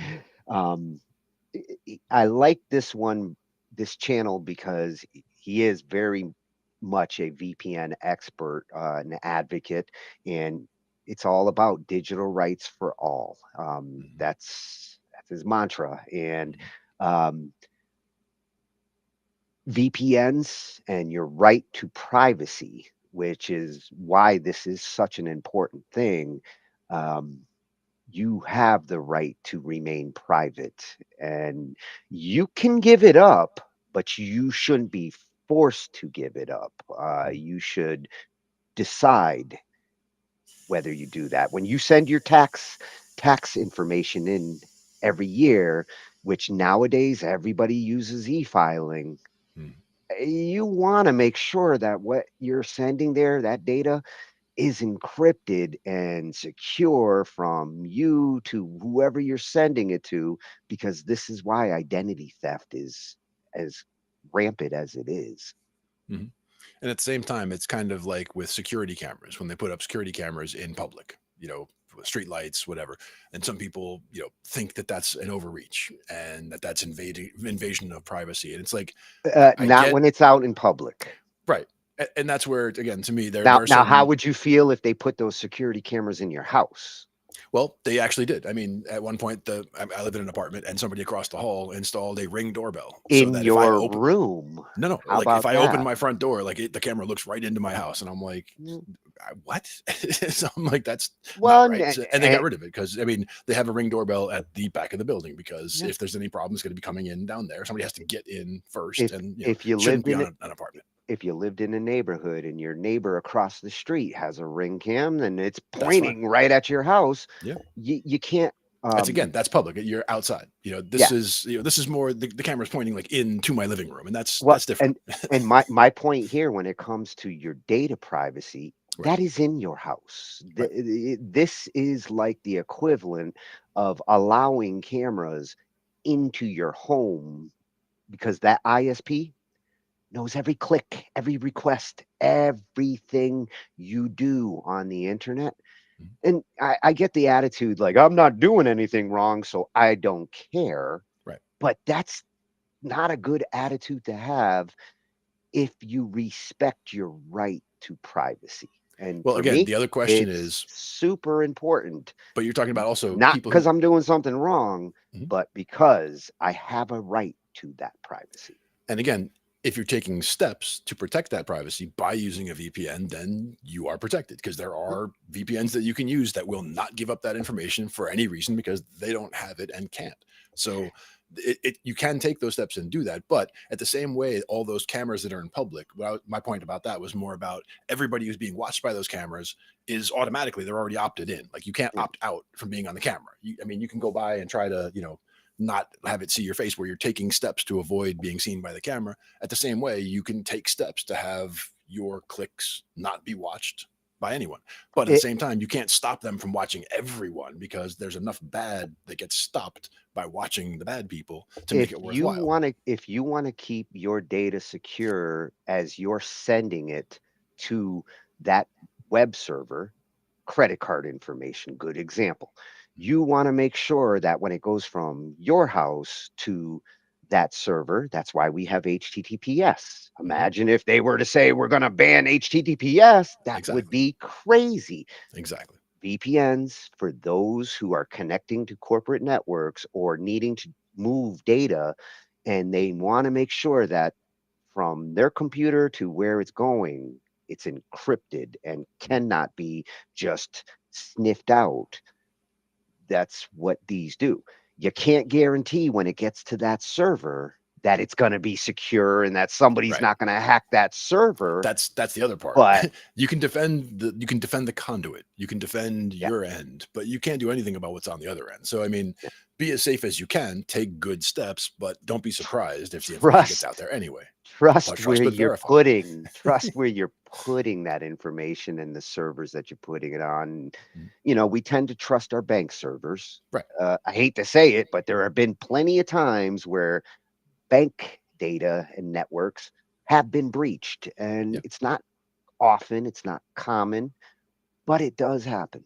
And there is recourse. I mean, that's the thing. When things like that happen in a situation like that, the records are there. So they can see every withdrawal, they can see every transaction, and they can look again at your patterns of spending. And all of a sudden you went from the bank ends up eating the costs of that crime. But that's the thing, is you're not, is the point. Like, you know, it may be inconvenient. You may have to go through a lot of steps to get everything put back together, but you know, it's not the same level of problematic as it used to be. When identity theft first started, it really was like nobody would believe you and this and that. And there was a whole other level of trying to get through a process like that. When that kind of breach happens and it does affect your identity, and you know, now they you give see you a these monitoring services for identity theft. Yeah. And yeah, a lot of them will push for you to get that identity insurance so that if it does happen and you have to fix your identity, at least you've got some help there. Because if you don't have that help and your identity gets breached, it can ruin some people. Yeah, absolutely. Yeah. So at TechLore, there's more recourse now than there was. So. He's gonna explain to us what's going on with some of this legislation, which I thought this is never going to happen, but it is. And that's the thing, is the first thing I think about is that if they're talking about banning VPNs, is just the legislators don't understand what they're trying to do. So they need to talk to somebody who does. And that's just like those legislators don't understand how social medias work. They don't understand what the importance of the technology is. They're not always the best ones. The AI legislation that's going on, but they can bring people bring in experts. Right. Bring in the experts, consult the experts, listen to the experts. These are all important steps, and then go from there. Yeah. I hope they bring in someone like him to explain to them, you know, why this does not make sense to try to enforce in the approach that you're doing for the goal that you're trying to accomplish. Right. Exactly. Yeah. US states are coming after VPNs. That's impossible! Michigan went after it last month, and now we start seeing more states, as of recent, go after it, like Wisconsin. Let's talk about this, why it matters, and what we do. To set the situation properly, we actually have to go back to earlier this year, and it's something that we've been talking about here on the channel. It happened in the UK, and it's happening in many other places, which is age verification. The idea is we can save the kids from corn. And yes, we are all about keeping children safe, but it's very well established that age verification laws don't really do that, and they are, as the EFF says, just a backdoor to surveillance. Not only are they a backdoor into surveillance for also adults, but children as well. In fact, we've already seen age verification lead to making children less safe. The Discord hack, as of recent, impacted Discord's age verification process, which ended up leaking the IDs, personal information, home addresses, etc. of children because they were collecting children's data and not storing it securely. This isn't an isolated incident either. Last year, we saw age verification through 10 ticks Authentics left login credentials exposed for more than a year, allowing access to their sensitive information either. And they are also a government-issued ID, age verification system. So we put these laws out there that not only in some ways jeopardize children more than if they didn't exist, but they also jeopardize the privacy and the overall freedom of the internet for literally everyone, including you and other adults. So naturally, what do most people do? They use a VPN. And for everybody who's out there thinking of using VPNs, let me just say to you directly, let's just not try and find a way around. Just prove your age, make the internet safer for children, make it a better experience for everyone. Now, some US politicians saw this advice and went, can we pass a law for that? And yes, so as of this writing, which was a few days ago, Wisconsin lawmakers are escalating their war on privacy by targeting VPNs in the name of protecting children in AB 105 and SB 130. You can actually read these bills yourself. I will leave them in the description. The EFF is a wonderful digital rights org, and their coverage I feel like is pretty fair, so I'll be continuing to use them. This bill has already passed the state assembly and is now moving through the Senate. And if it becomes law, Wisconsin would now become the first state where using a VPN to access certain content is banned. I already mentioned Michigan, which has proposed something similar, which did not move through its legislature, but among other things, would still force internet providers to actively monitor and block VPN connections. As in the UK, officials are calling VPNs a loophole that needs closing. Now, Techler actually started as a VPN channel, so I can definitely talk quite a bit about VPNs, and we still host an open source VPN chart as kind of a continuation of what we used to do. What a VPN does is a third party, typically a VPN provider, will essentially encrypt traffic on your computer and become the middleman. You're handing over trust from your ISP to your VPN. And it's a fairly similar technology, whether you're using it for business or to get around Netflix streaming restrictions or to just get some better privacy. There's different VPNs for different use cases, but they all overall function in a similar way. This is almost technically impossible. Websites, let's say DuckDuckGo, Google, Brave, whatever, have no way to tell if a VPN connection is coming from Milwaukee, Michigan, or Mumbai. The technology doesn't work that way. What they're trying to say is if I'm in California, you're in France, and one of our friends is in Germany, and we all connect to the same VPN server, Google doesn't know where we're actually from. So there's no way for websites to go, oh, this person is clearly a resident of Wisconsin, so we can't let them in because they're using a VPN and they're a Wisconsin resident, unless, of course, this is combined with age verification and every site becomes age verified, which is ideally also not something that is being pursued because that would be just horrendous. So what's more realistic is websites like the ones I listed either cease operation in Wisconsin or they just block all VPN users everywhere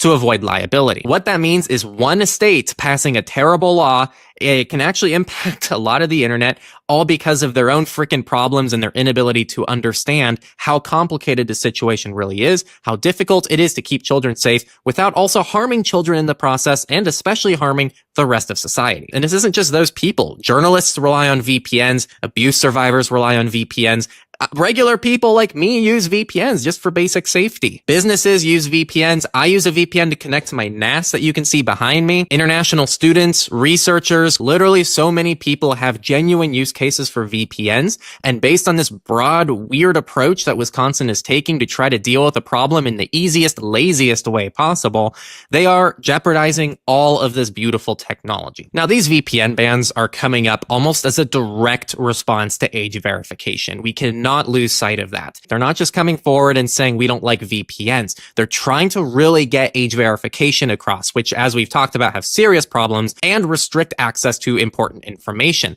Websites like Blue Sky have even been forced to block users in several states to avoid liability. This is extremely bad for censorship. It's bad for freedom of information. It's bad for privacy. And age verification can destroy a lot of the amazing aspects of the internet. And the VPN ban is a direct response to people trying to avoid what is actually a dangerous thing. And the ironic part is that the same thing will happen with VPNs if they are banned, and the EFF speaks to this as well. People will bypass this, and they're going to start using non-commercial VPNs, open proxies, cheap virtual servers that the laws don't cover. They're going to find the workarounds, and I guarantee you the workarounds are going to keep those people even a little bit less safe than a VPN would. And we're going to keep playing this cat and mouse game, all because of lazy legislation. And I think that is the only way to describe this stuff. It's lazy. It is taking the easiest possible approach that has a ton of problems to a very complicated problem that these people either don't understand or they just don't want to bother with in an actual nuanced way that incorporates what everybody really needs from the situation. Finding ways to keep children safe is super important, and a lot of people are trying to do this, and it's a very good cause, but there are ways to do that without sacrificing the entire way the internet works and destroying freedom of information along the way. The really sad thing about all of this is that banning VPNs has already been a problem in what we consider very censorship-heavy countries like China and Russia, and they've been doing this stuff for years now. So to see this stuff start to pop up in the free West is actually very concerning and should really make people think about the direction that things are going in, not just in the US, but in the UK, in the EU, in Canada, and everywhere else that we've started to see this age verification stuff pop up, which is also typically associated with banning VPNs next because of people who work around the age verification laws. And here's the other sad thing. If VPNs are banned, which is a thing in Russia and China, and you can't really get them from the app stores there, and when we see people like Google starting to lock down Android to prevent sideloading, this also fuels into this as well. It means it's harder for you to work around all of these different systems to still install a VPN to work around this junk. The EFF puts it beautifully. People have predictably turned to VPNs to protect their privacy as they watched age verification mandates proliferate around the world. Instead of taking this as a sign that maybe mass surveillance isn't popular, lawmakers have decided the real problem is that these privacy tools exist at all and are trying to ban the tools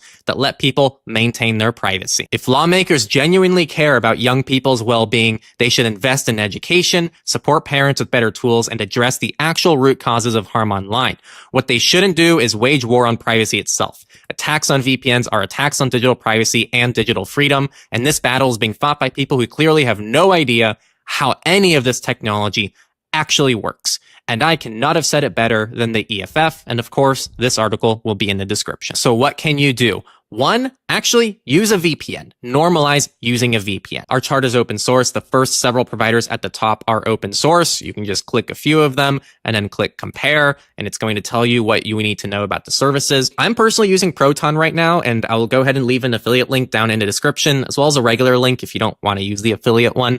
But ultimately, I'd say the chart is the best resource if you want to see one that works for you. Second, the EFF has instructions to this. Reach out to your senator. They include a link right here.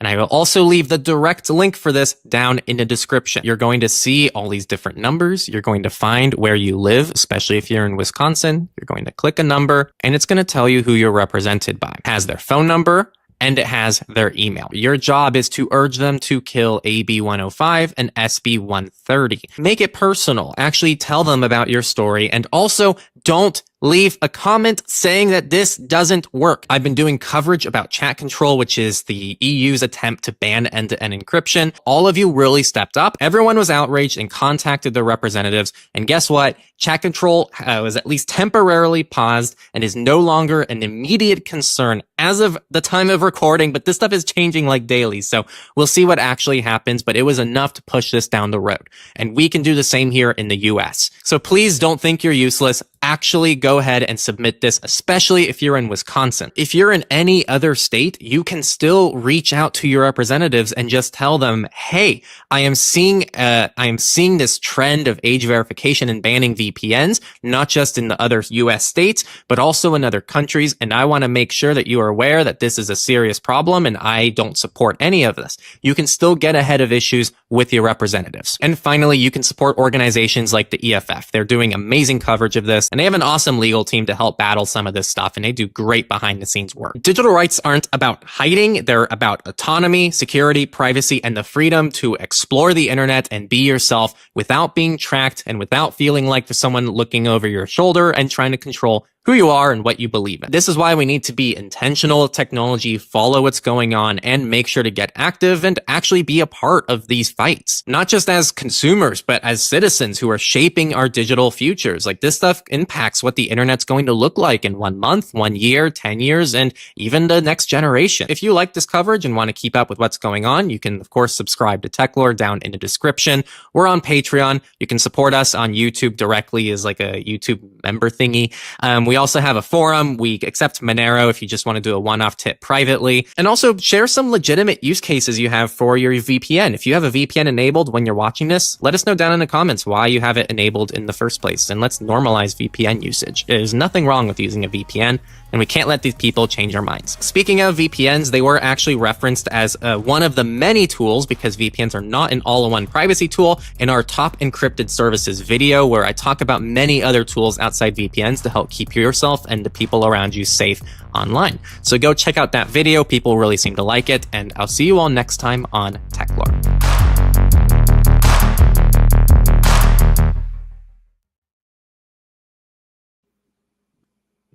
Yep.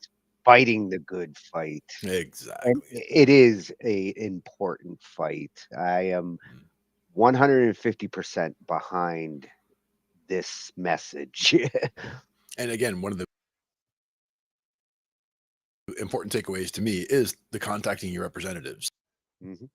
Letting them know how you feel about things, because again, they don't understand, they don't necessarily stay on top of these things, but the more how we feel about these things, we can help their understanding. The more you understand that those representatives are working for you, the more you understand the importance of contacting them so that they know where you're coming from. Exactly. Don't let them make assumptions for you. Let them know how you feel.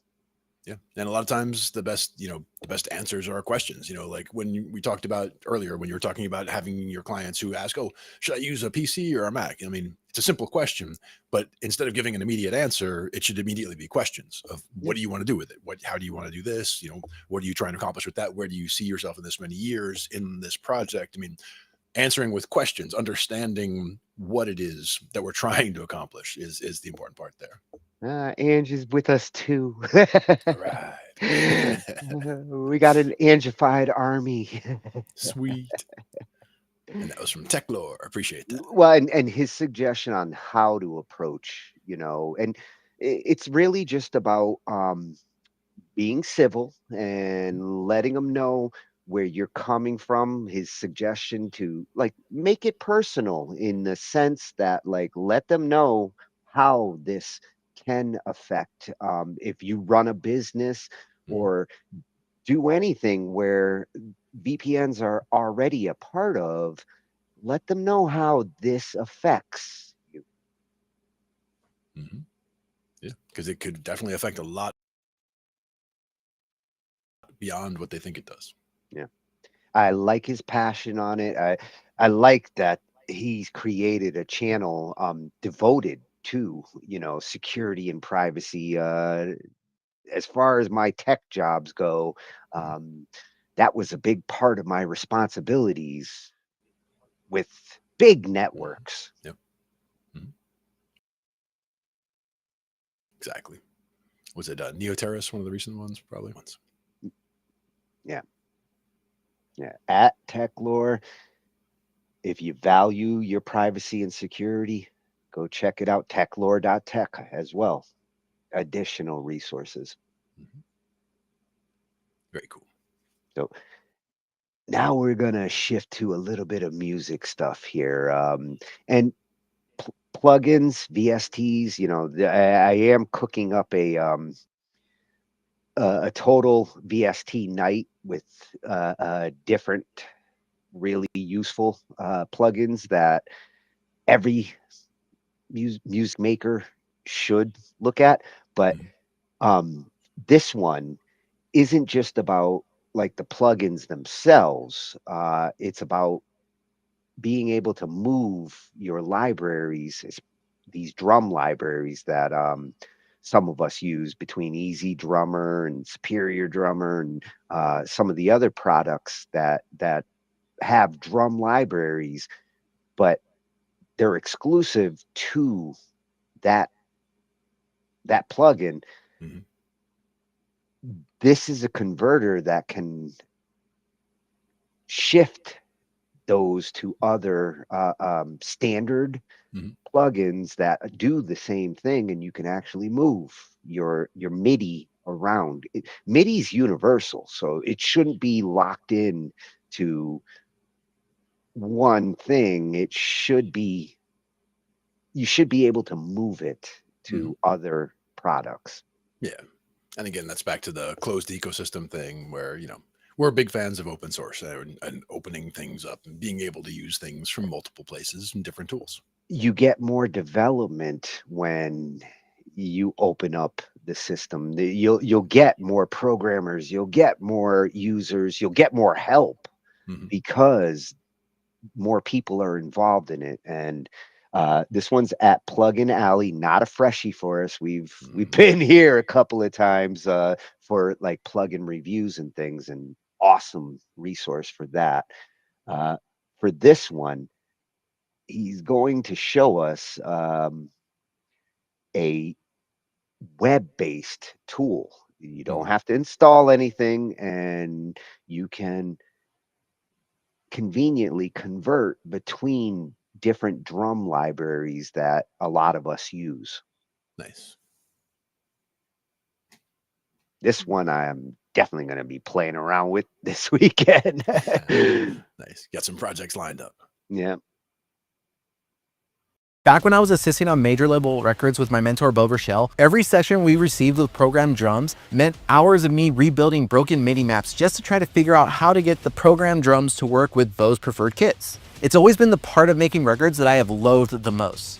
Well, until recently. Because in this video, I'm going to reveal a secret tool I've been using that wipes that entire problem out almost instantly. And to take what you'll discover in this video and finally turn your killer song ideas into finished songs people rave about, I made you a cheat sheet I probably shouldn't be giving away. It's called the Riff Decoder Cheat Sheet. It's your unfair shortcut to taking a single riff idea and turning it into a real song using the same dead simple tricks pros use subconsciously to pump out hit-worthy arrangements. So when I started out making records 2 decades ago, there was literally just Steven Slate drums, Superior Drummer, Easy Drummer, Addictive Drums, and maybe a handful of other drum libraries. And it wasn't until about 10 years ago that all of a sudden we had all these drum libraries that start populating into the ecosystem using Contact, their own standalone stuff. But as amazing as all these drum libraries sound, it's impossible to collect them all. And sometimes when someone writes something in one drum library, maybe their drums for their mix or whatever doesn't sound like what you're trying to do as a final product. So they send you the drum MIDI over, you bring it into your DAW, and you're just frustrated because now you have to figure out what was this note, because you know the band or artist doesn't send you the MIDI mapping, which happens all the time.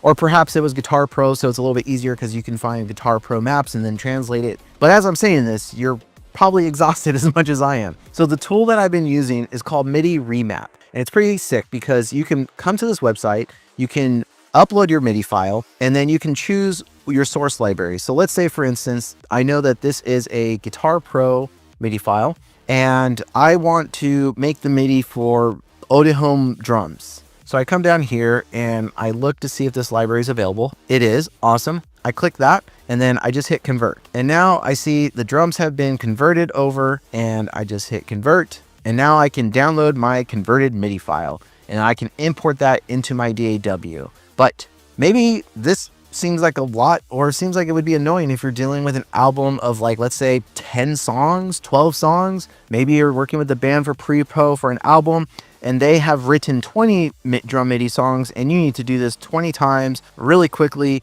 and then export and whatever drum library. But what happens if the library you chose for it to go to ends up not being the library that you want to use, and then you have to come back to the website? Can you tell? Can you tell by me saying this how, as helpful as this is, that's just one too many steps? Well, luckily, the owner and the programmer behind Midi Remap actually created a plugin to use. So in Logic, I have a couple of different libraries, and I'll show you why in a second. So I have Odihome drums on my first insert, and I open this up and I start playing the drum MIDI.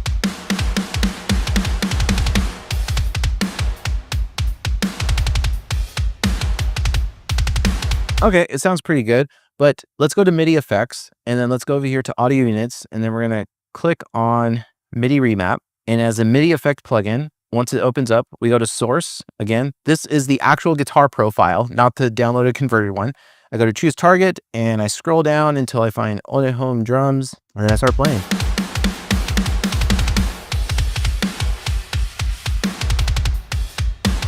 Without.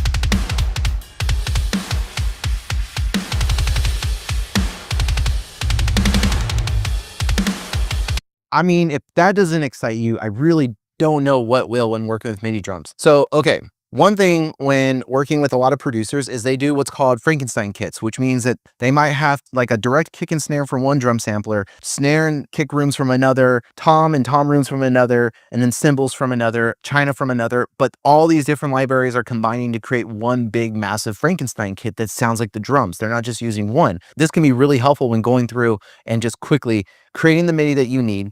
And then one thing that's really cool is that once you put on a MIDI track and you direct that MIDI output to the drum library, that's what you're going to commit to. You can actually record the MIDI, and the translated MIDI will be on the printed track. So you can quickly do this over and over again a couple of times very, very quickly and efficiently. But another reason why this is really sick is now we're hearing Oldham drums.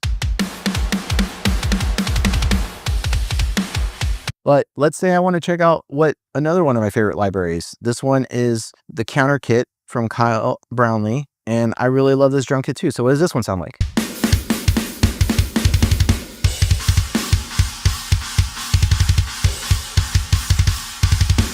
And it's on. All right, what about like this other drum kit that I really like? And this one is from Mixwave, and this is the Lorna Shore one. Maybe this track needs more of this type of vibe.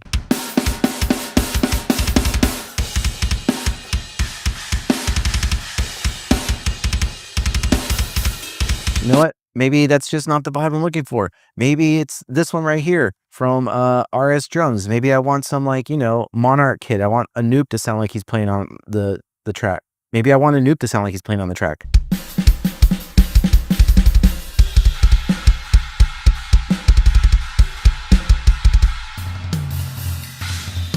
You can really hear the difference there.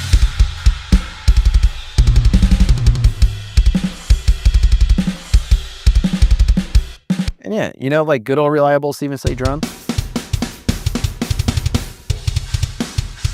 Or like good old reliable Superior drummer.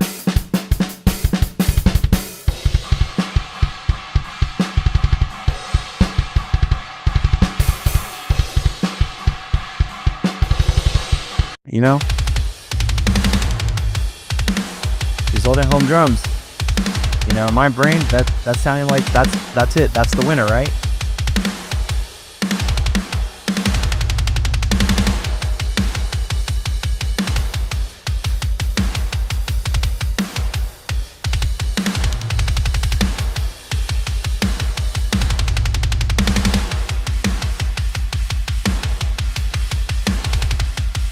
I mean, that's so sick. How could you not be excited for that? Now, one thing to note right now, MIDI Remap only has you can go on the website and you can see the list of libraries that it has available. Not every drum library is available. So the owner and the creator of MIDI Remap has made it in such a way to where it is a subscription-based platform. And I know a lot of people have issues with that, but if you really think it's a very small fee. You're paying a one-person team essentially to create the software and then go in when they have time to add more and more libraries. I reached out to him also and I was like, what do you need to add more drum libraries? It just came down to the amount of users and time required to add such and such libraries. So if there's more people who come in and they're using, you know, Solomon tone drums or something like that, he's going to have more reason to add those in there. So it comes down to users and support, and then he's there to support us as the end users. So if you're ready to take everything you just learned with MIDI Remap and take it up a level so you can stop watching other musicians finish songs while your ideas and songs never see the light of day and keep collecting dust, don't forget to download the Riff Decoder cheat sheet. It's your unfair edge to unlocking pro-level songwriting today. And now that you've seen how to kill the most frustrating part of working with drum MIDI, you're already miles ahead of most producers. But this is only one way to supercharge your workflow. There's actually an arsenal of tools that pros use to boost their speed and productivity in the studio so they can spend more time time creating the chart-topping music that we all love and wish we could make ourselves. Which is exactly why you can't afford to miss this next video, where I reveal the pro-level tools that eliminate hidden workflow killers and let you move through your session faster than ever. Oh, I want to be his friend. Absolutely. Dude, Lots that of good is stuff a there. producer who understands where we're coming from here. Did you see the list of the libraries you could convert to there? Yep. I saw at least 5 to 10 that to be Jumped right out at you. and God bless that programmer because I love the fact that you can do that through the web, but awesome that he actually turned that into a plugin so that you don't have to do it 20 times because I don't like to do that either. And what a useful conversion that goes on there. The ones that he showed as far as the different drum libraries there,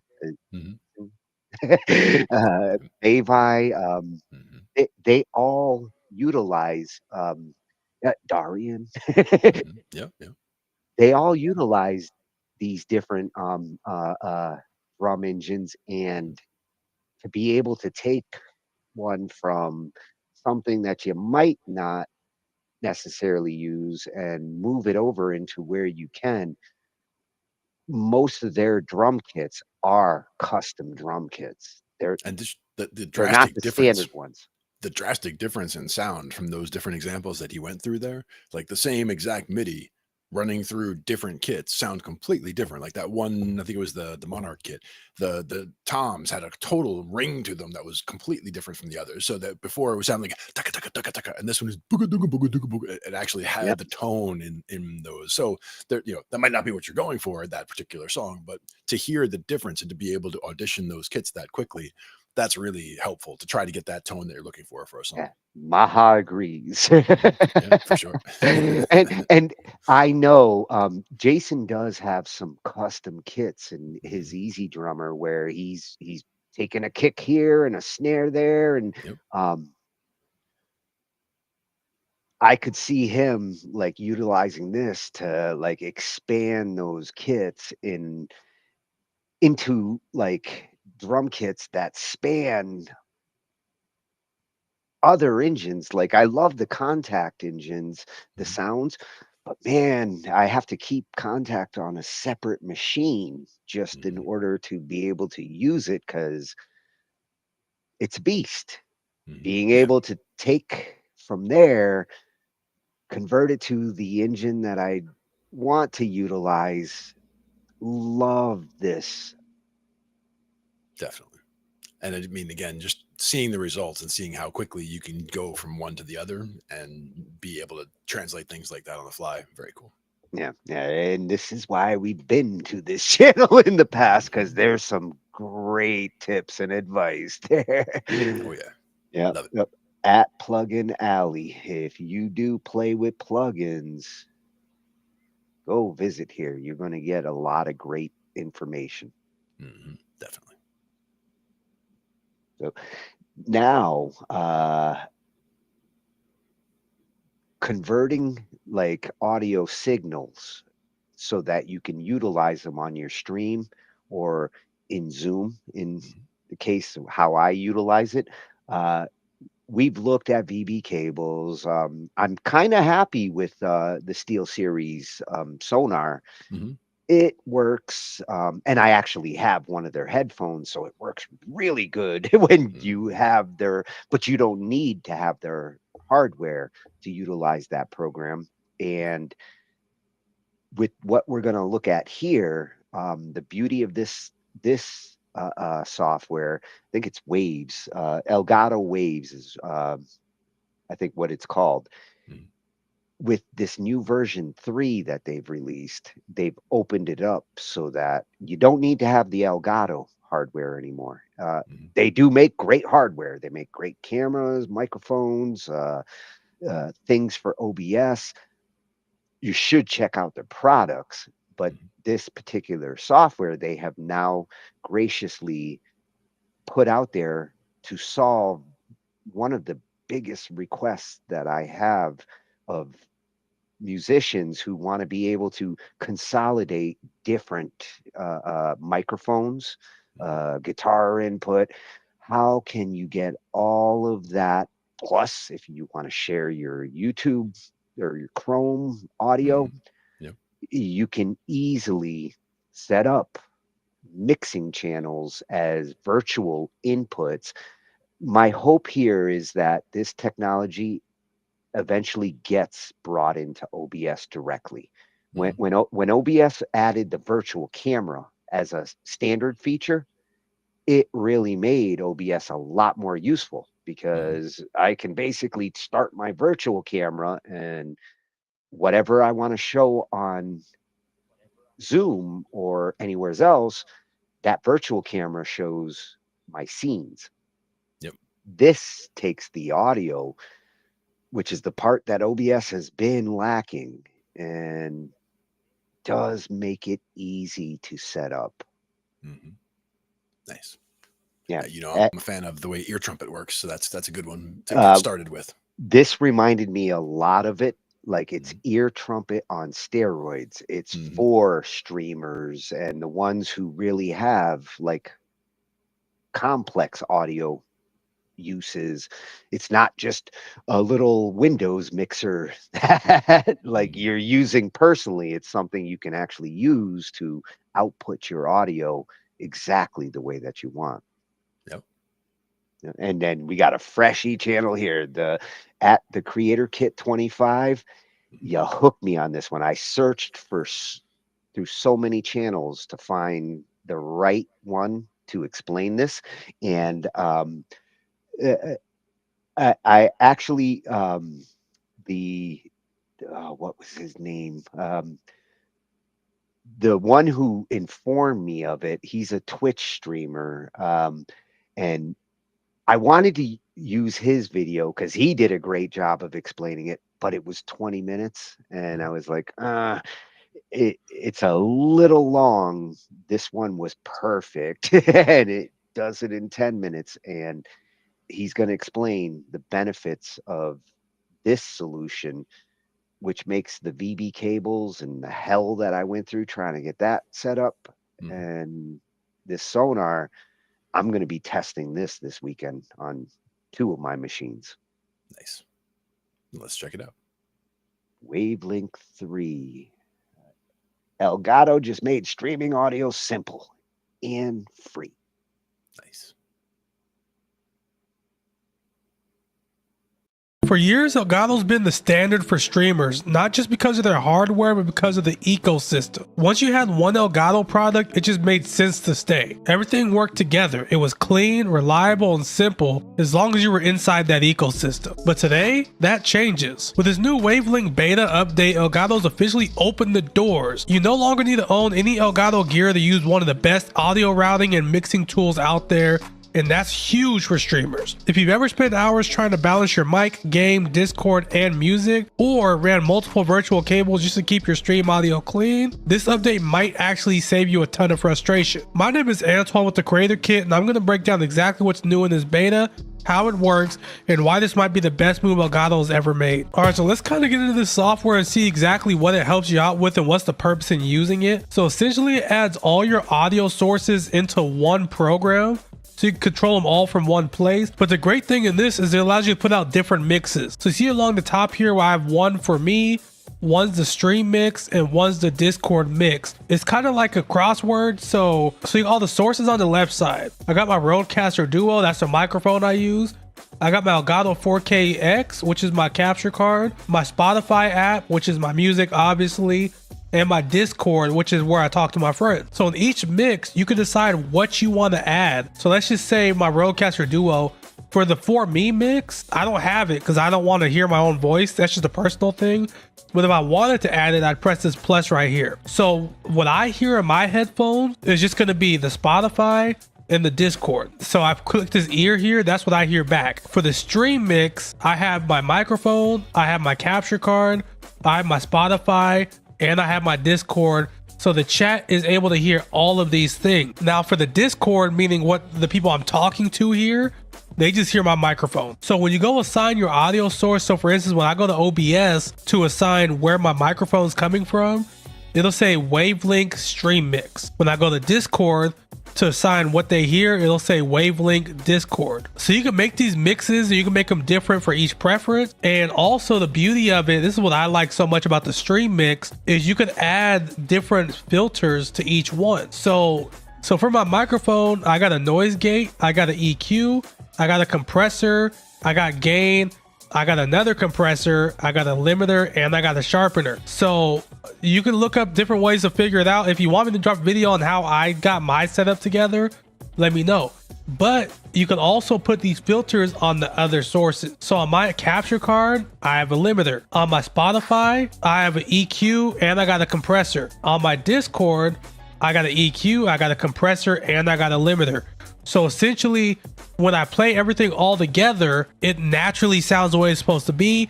I don't have to make any adjustments to the volume or anything like that. So let me actually play you an example so you can see what my music's going to sound like while I'm streaming. So the music's going to sit right there, right under my voice. So I'm going to talk over it and you're going to be able to hear it perfectly fine. I didn't have to adjust the volume in Spotify. I didn't have to adjust the volume in OBS. It's all done here just with those filters. So if you want me to walk through exactly how I got the filter set up also, let me know and I'll love to make a video about it. Just let me know and I can walk you through all these things. So that is just the basics of what this software can do.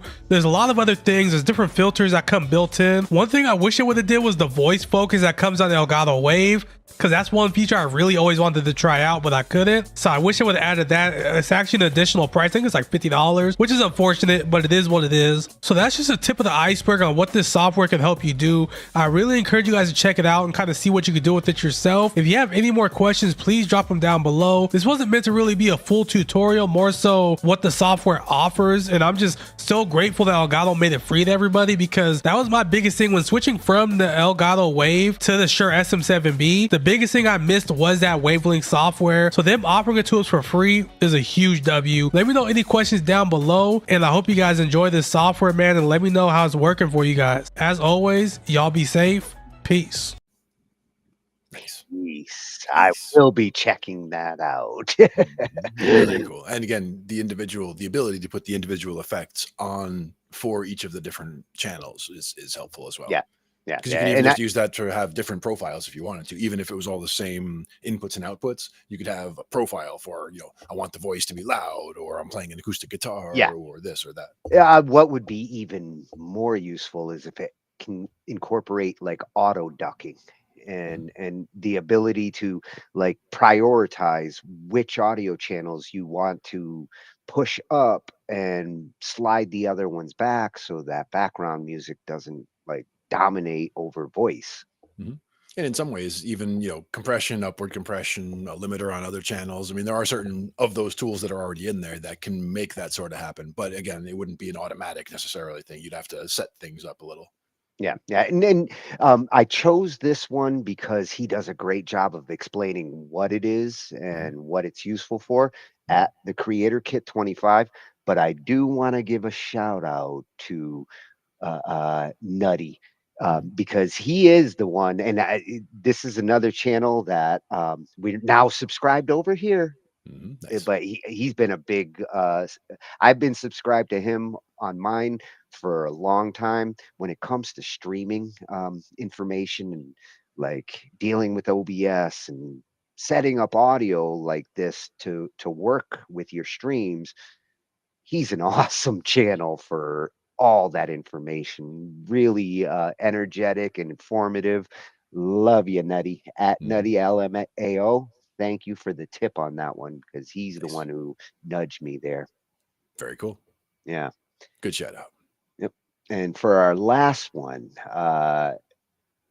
we go back to that psychology night we had a few months back, which was such a fun night to look at, like the psychology of music, and how music and the mind really work together. This channel ended up getting a double that night because she had so much good content. And this video that I saw tonight, I was like, I can relate with what she's going to be talking about here. At Psychology of Rock over on YouTube, Nina, she's a psych major. Nice. Wish that I was too, but I can live vicariously through you. There you go. And this one is what it really means if you like all genres. I feel like I'm one of these people. Oh, yeah. Like I said, I don't necessarily like everything in a genre or all the artists or all the music, but I'll give any genre a chance. And I'm kind of curious. Am I a freak? Not for that reason, for sure. Or is it more a common thing? Or maybe there's more of us out there that actually can enjoy all types of music. I'm definitely one of them. That's why I figured you'd be like, I am too. Yes, indeed. Wait, I am too. There you go. Do it with authority. All right. Yes, indeed, I am. And we're getting it from authority here with Nina. All right.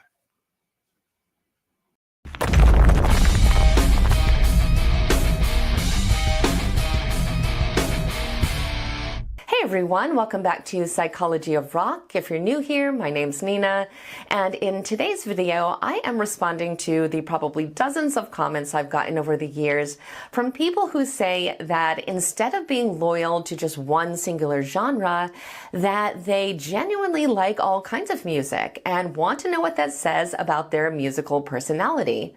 So to do this, we are going to break down what I think is the very fascinating psychology behind the three distinct listener styles and what that says about us and our relationship with music. Now, if you are a subscriber to this channel, there is a good chance that your musical taste is either predominantly or even exclusively rooted in rock or metal, because that is the theme of the channel, and I have already done a whole bunch of videos on the specific psychology behind that. But there are a lot of you who say that your playlists are kind of all over the place. So let's start with the question that I have seen in so many comments. What does it mean if someone says they like everything? Well, firstly, the question itself really needs to be clarified because there is a huge difference between people who simply have broad taste and those who truly say that they have no strong preference at all, because the latter is actually incredibly rare. When researchers scientifically measured musical preference, they found that most people do not like everything equally. In fact, studies have shown that about 50 to 70% of people have a single favorite genre that they return to repeatedly, feel emotionally connected to, and even often integrate into their sense of identity. Another 20 to 30% like several genres, but still have a clear comfort zone that they go back to. But really only about 5 to 10% of people truly do not lean at all towards any particular genre. So let's dive into these last two groups first, because they are actually two very, very different psychological categories. The first one, the more common one, is the broad taste listener.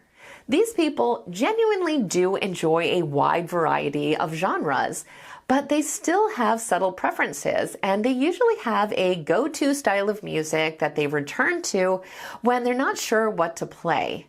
I also want to point out here that their emotional connection is not equally strong across all styles of music. So in reality, they really do still have favorites, even if they don't label them that way.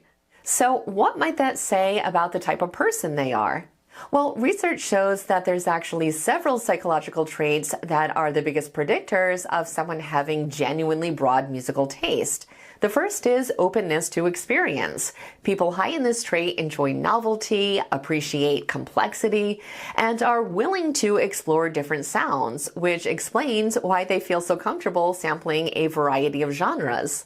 This is a trait that we talk all the time about on this channel because high openness is also commonly linked to a preference for complex or extreme music like metal, but studies show that it is also commonly linked to a genuine enjoyment of musical variety. Now, another key predictor is a low need for cognitive closure, meaning that they are comfortable with ambiguity and don't really feel the need to neatly categorize music, which makes them a lot more likely to enjoy different genres. Broad taste listeners also tend to engage in function or mood-based listening. This just means that they tend to choose music based on either its purpose in the moment or for emotional regulation rather than identity. And this makes perfect sense because their musical identity is usually pretty moderate. In other words, music is a part of who they are, but it doesn't fully define them. So in short, their musical curiosity is guided by flexibility and exploration rather than by strict rules or identity constraints, which makes them very distinct from single genre loyalists. But now let's talk about the extremely rare true generalists, because they are quite different in that they sincerely have no dominant preference at all. This is another group where music tends to be also more functional rather than identity-based. It's more about setting a mood or providing background energy or simply enjoying whatever's playing rather than expressing who they are as a person or connecting to any particular social group.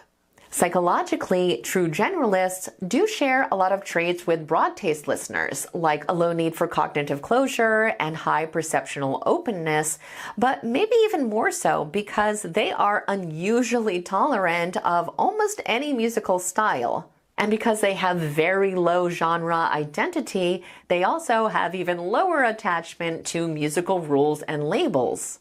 On top of this, studies show that they tend to listen to music a lot less intensively, and that they're a lot less likely to follow artists closely or go to shows.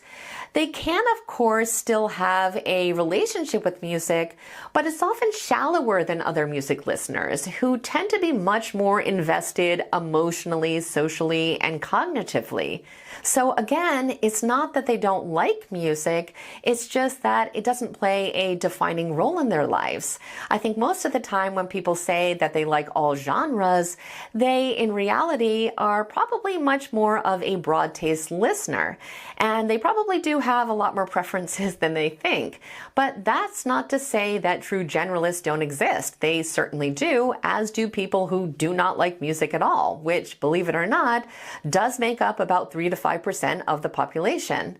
But each of these groups are in stark contrast to the single genre loyalists out there, which is the biggest group by far.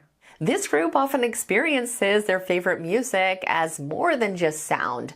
It's a source of comfort, inspiration, and even community. They tend to have very strong memories and emotional associations that are tied to their favorite genre, which can influence everything from the way they dress to their communication style, even to their lifestyle choices. It is not only central to who they are as a person, but it can also become a lens through which they experience their entire world. So clearly, all three groups have very different relationships with music, but they all reveal something unique about personality, identity, and the way we connect with sound. So I really hope this video finally answers your question, and I thought the research was pretty interesting. I would love to hear which of these 3 categories you think you best fit into, so please let me know down below. As always, I want to thank you so much for watching. I hope you enjoyed the analysis. Please don't forget to like and subscribe if you haven't, and I will see you in the next video.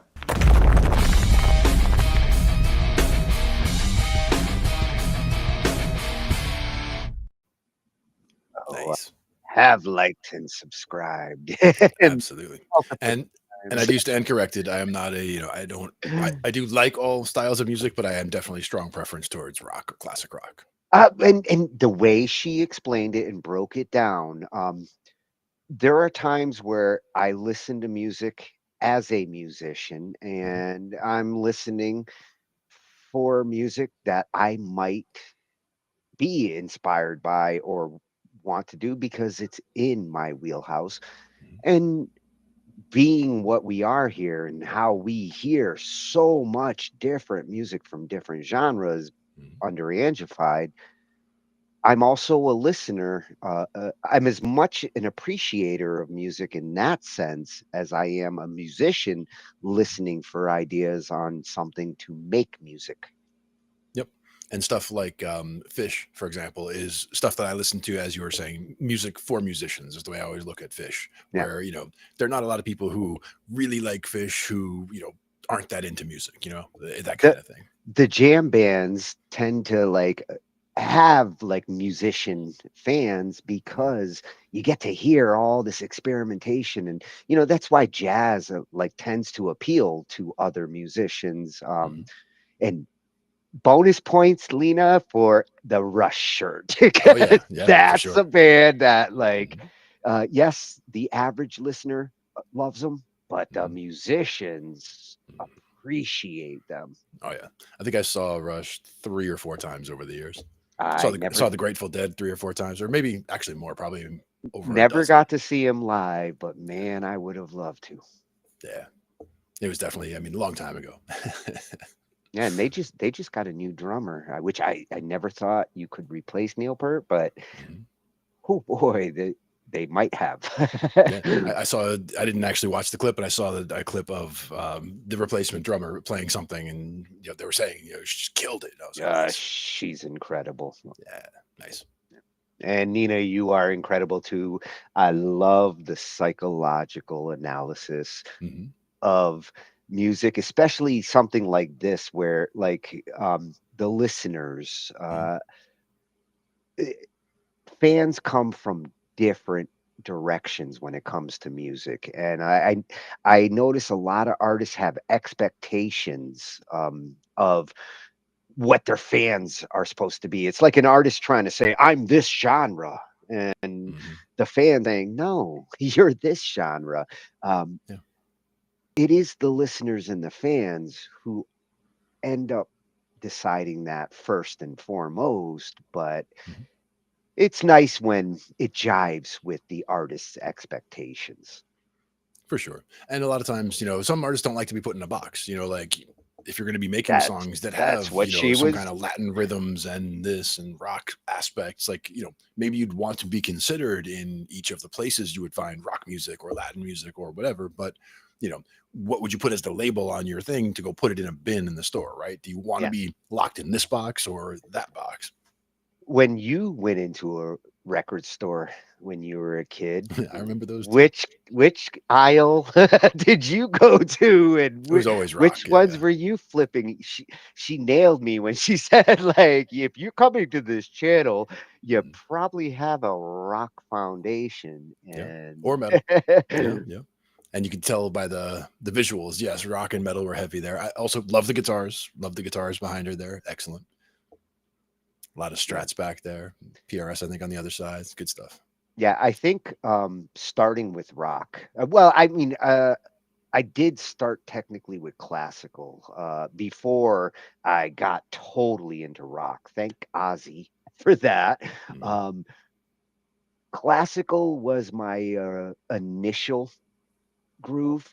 I had a great music teacher in fifth grade who just showed me classical and jazz, and I was like, whoa, really like this Bach dude. And Beethoven kicks ass. And from there, translating from Beethoven to Ozzy on rock was natural evolution when you hit 13. There you go. Now, to me, it was classical from when I was a kid. I mean, we listened to rock and stuff around the house now, like Casey Kasem, top 40. Yeah. You remember all that. But And classical. I think the top 40 is what helped me to be open-minded, because Casey, the top 40 wasn't any one genre. Certain genres dominated, and when Joan Jett came in with I Love Rock and Roll, like that year, rock was it. But with the top 40, you got a taste of everything, and I would listen to it religiously every Sunday. Yeah. And the thing is, from classical at an early age, then in high school, I'd been playing piano all along. In high school, I took a jazz improvisation class, and in there, I learned that like improvising is not that easy, and especially like trying to learn jazz and then start improvising is not that Yeah. easy. But you Yeah. learn a lot of things technically. Like that's where I got the circle of fifths. That's where I learned a lot about certain scales and certain sounds, certain riffs. But the other thing was just getting the whole book or the whole stack of like jazz standards to go through, like sheet music. So I have, a whole pile of sheet music that I can go through and learn, Blue Bossa and, Green Dolphin Street. And there's all these different ones that are in there. The must knows. The must knows. Yeah. I mean, Yeah. tons of them. So like, and of course there are real books and things like that where people can get the music if they need to. But I mean, I have them and have gone through them and appreciate them. So those kind of mixed in to my style, I already understood and appreciated classical and jazz even at a young age, even though I was focused more towards rock and psychedelic for sure. Yeah. And metal. When Mr. Graham, that teacher that I was talking about, taught me classical and jazz, like showed me, I learned that jazz was hard and improvising and that side of music. And I wasn't a musician yet. I was just curious and wanted to play that synthesizer he brought into class. The classical for me was like, I can learn this. I can do this.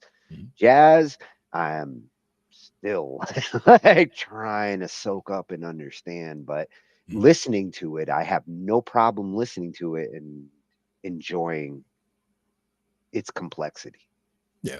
And if I were, instructing someone on wanting to get into jazz, I would say starting with bass is a great idea, just in terms of start with, where the chords are, like understanding the chord movement, understanding the timing. If you can get the bass parts, even very simple bass parts down where you're going through the changes properly and all that. I mean, that's a great start for getting the understanding of the songs.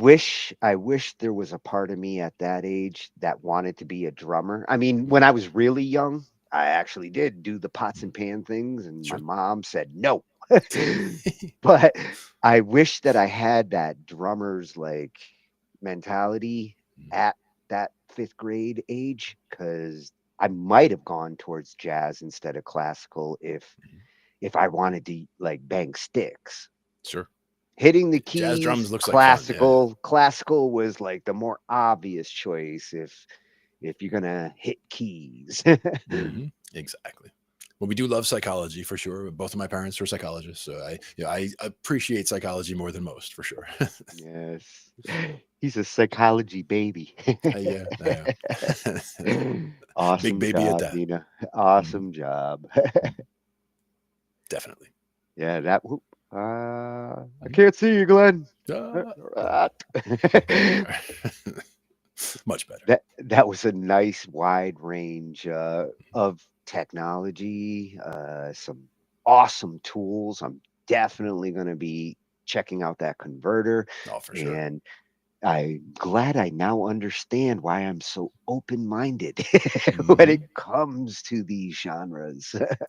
So part of it is just being open-minded in general, being open-minded people is good.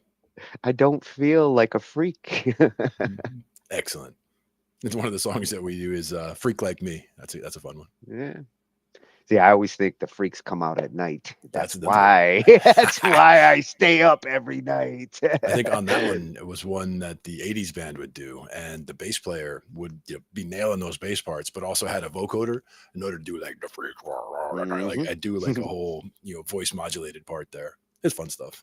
Oh yeah, I love the 80s and 90s like robotic voices. Well, Superman, he came to town to see who he could beat. Yep, exactly. UTFO, I think. Yeah. That's it. Gotta get it. What do we got going on next week? Actually, we're still playing around with Sundays, the cooking. The pot is stirring, and Wally will be back on Monday. Nice. I also have some other ideas on Monday that I'm tickling the ivories on, and then we'll be back with Jeremy on Tuesday, and Cal Upside of Hurt, and Ange whipping it on Wednesday. We'll be back. Then we're right back here. That's right. on Thursday. Thanks, everybody. Night, everyone. Take care. We cover digital audio, workstations, and music tools. We explore theory, gear, and MIDI too. How to arrange, compose, and the art of arranging. Taking a look at AI and how the times have changed. On a PC or a Mac, and even with a mobile device, we'll be talking about it all every Thursday night. From software to plugins and synths that entice. Dive deep into tech and let creativity take flight. Talkin Shhh I.T. We're talking Shhh I.T. Come and join in and have some fun. It's highly educational with a lot to learn. From bedroom producers to seasoned pros, we're breaking it down so knowledge grows. Whether you're a DJ or a beat making wizard, we got the tips and tricks to make your sound sizzle. Mixing and mastering, that's our jam. With the tutorials and tips on how much rev. Get the best quality from your setup and gear. Tune in every week and lend us your ear. We're talking Shhh I.T. Come and join in and have some fun. It's highly educational with a lot to learn. We're talking Shhh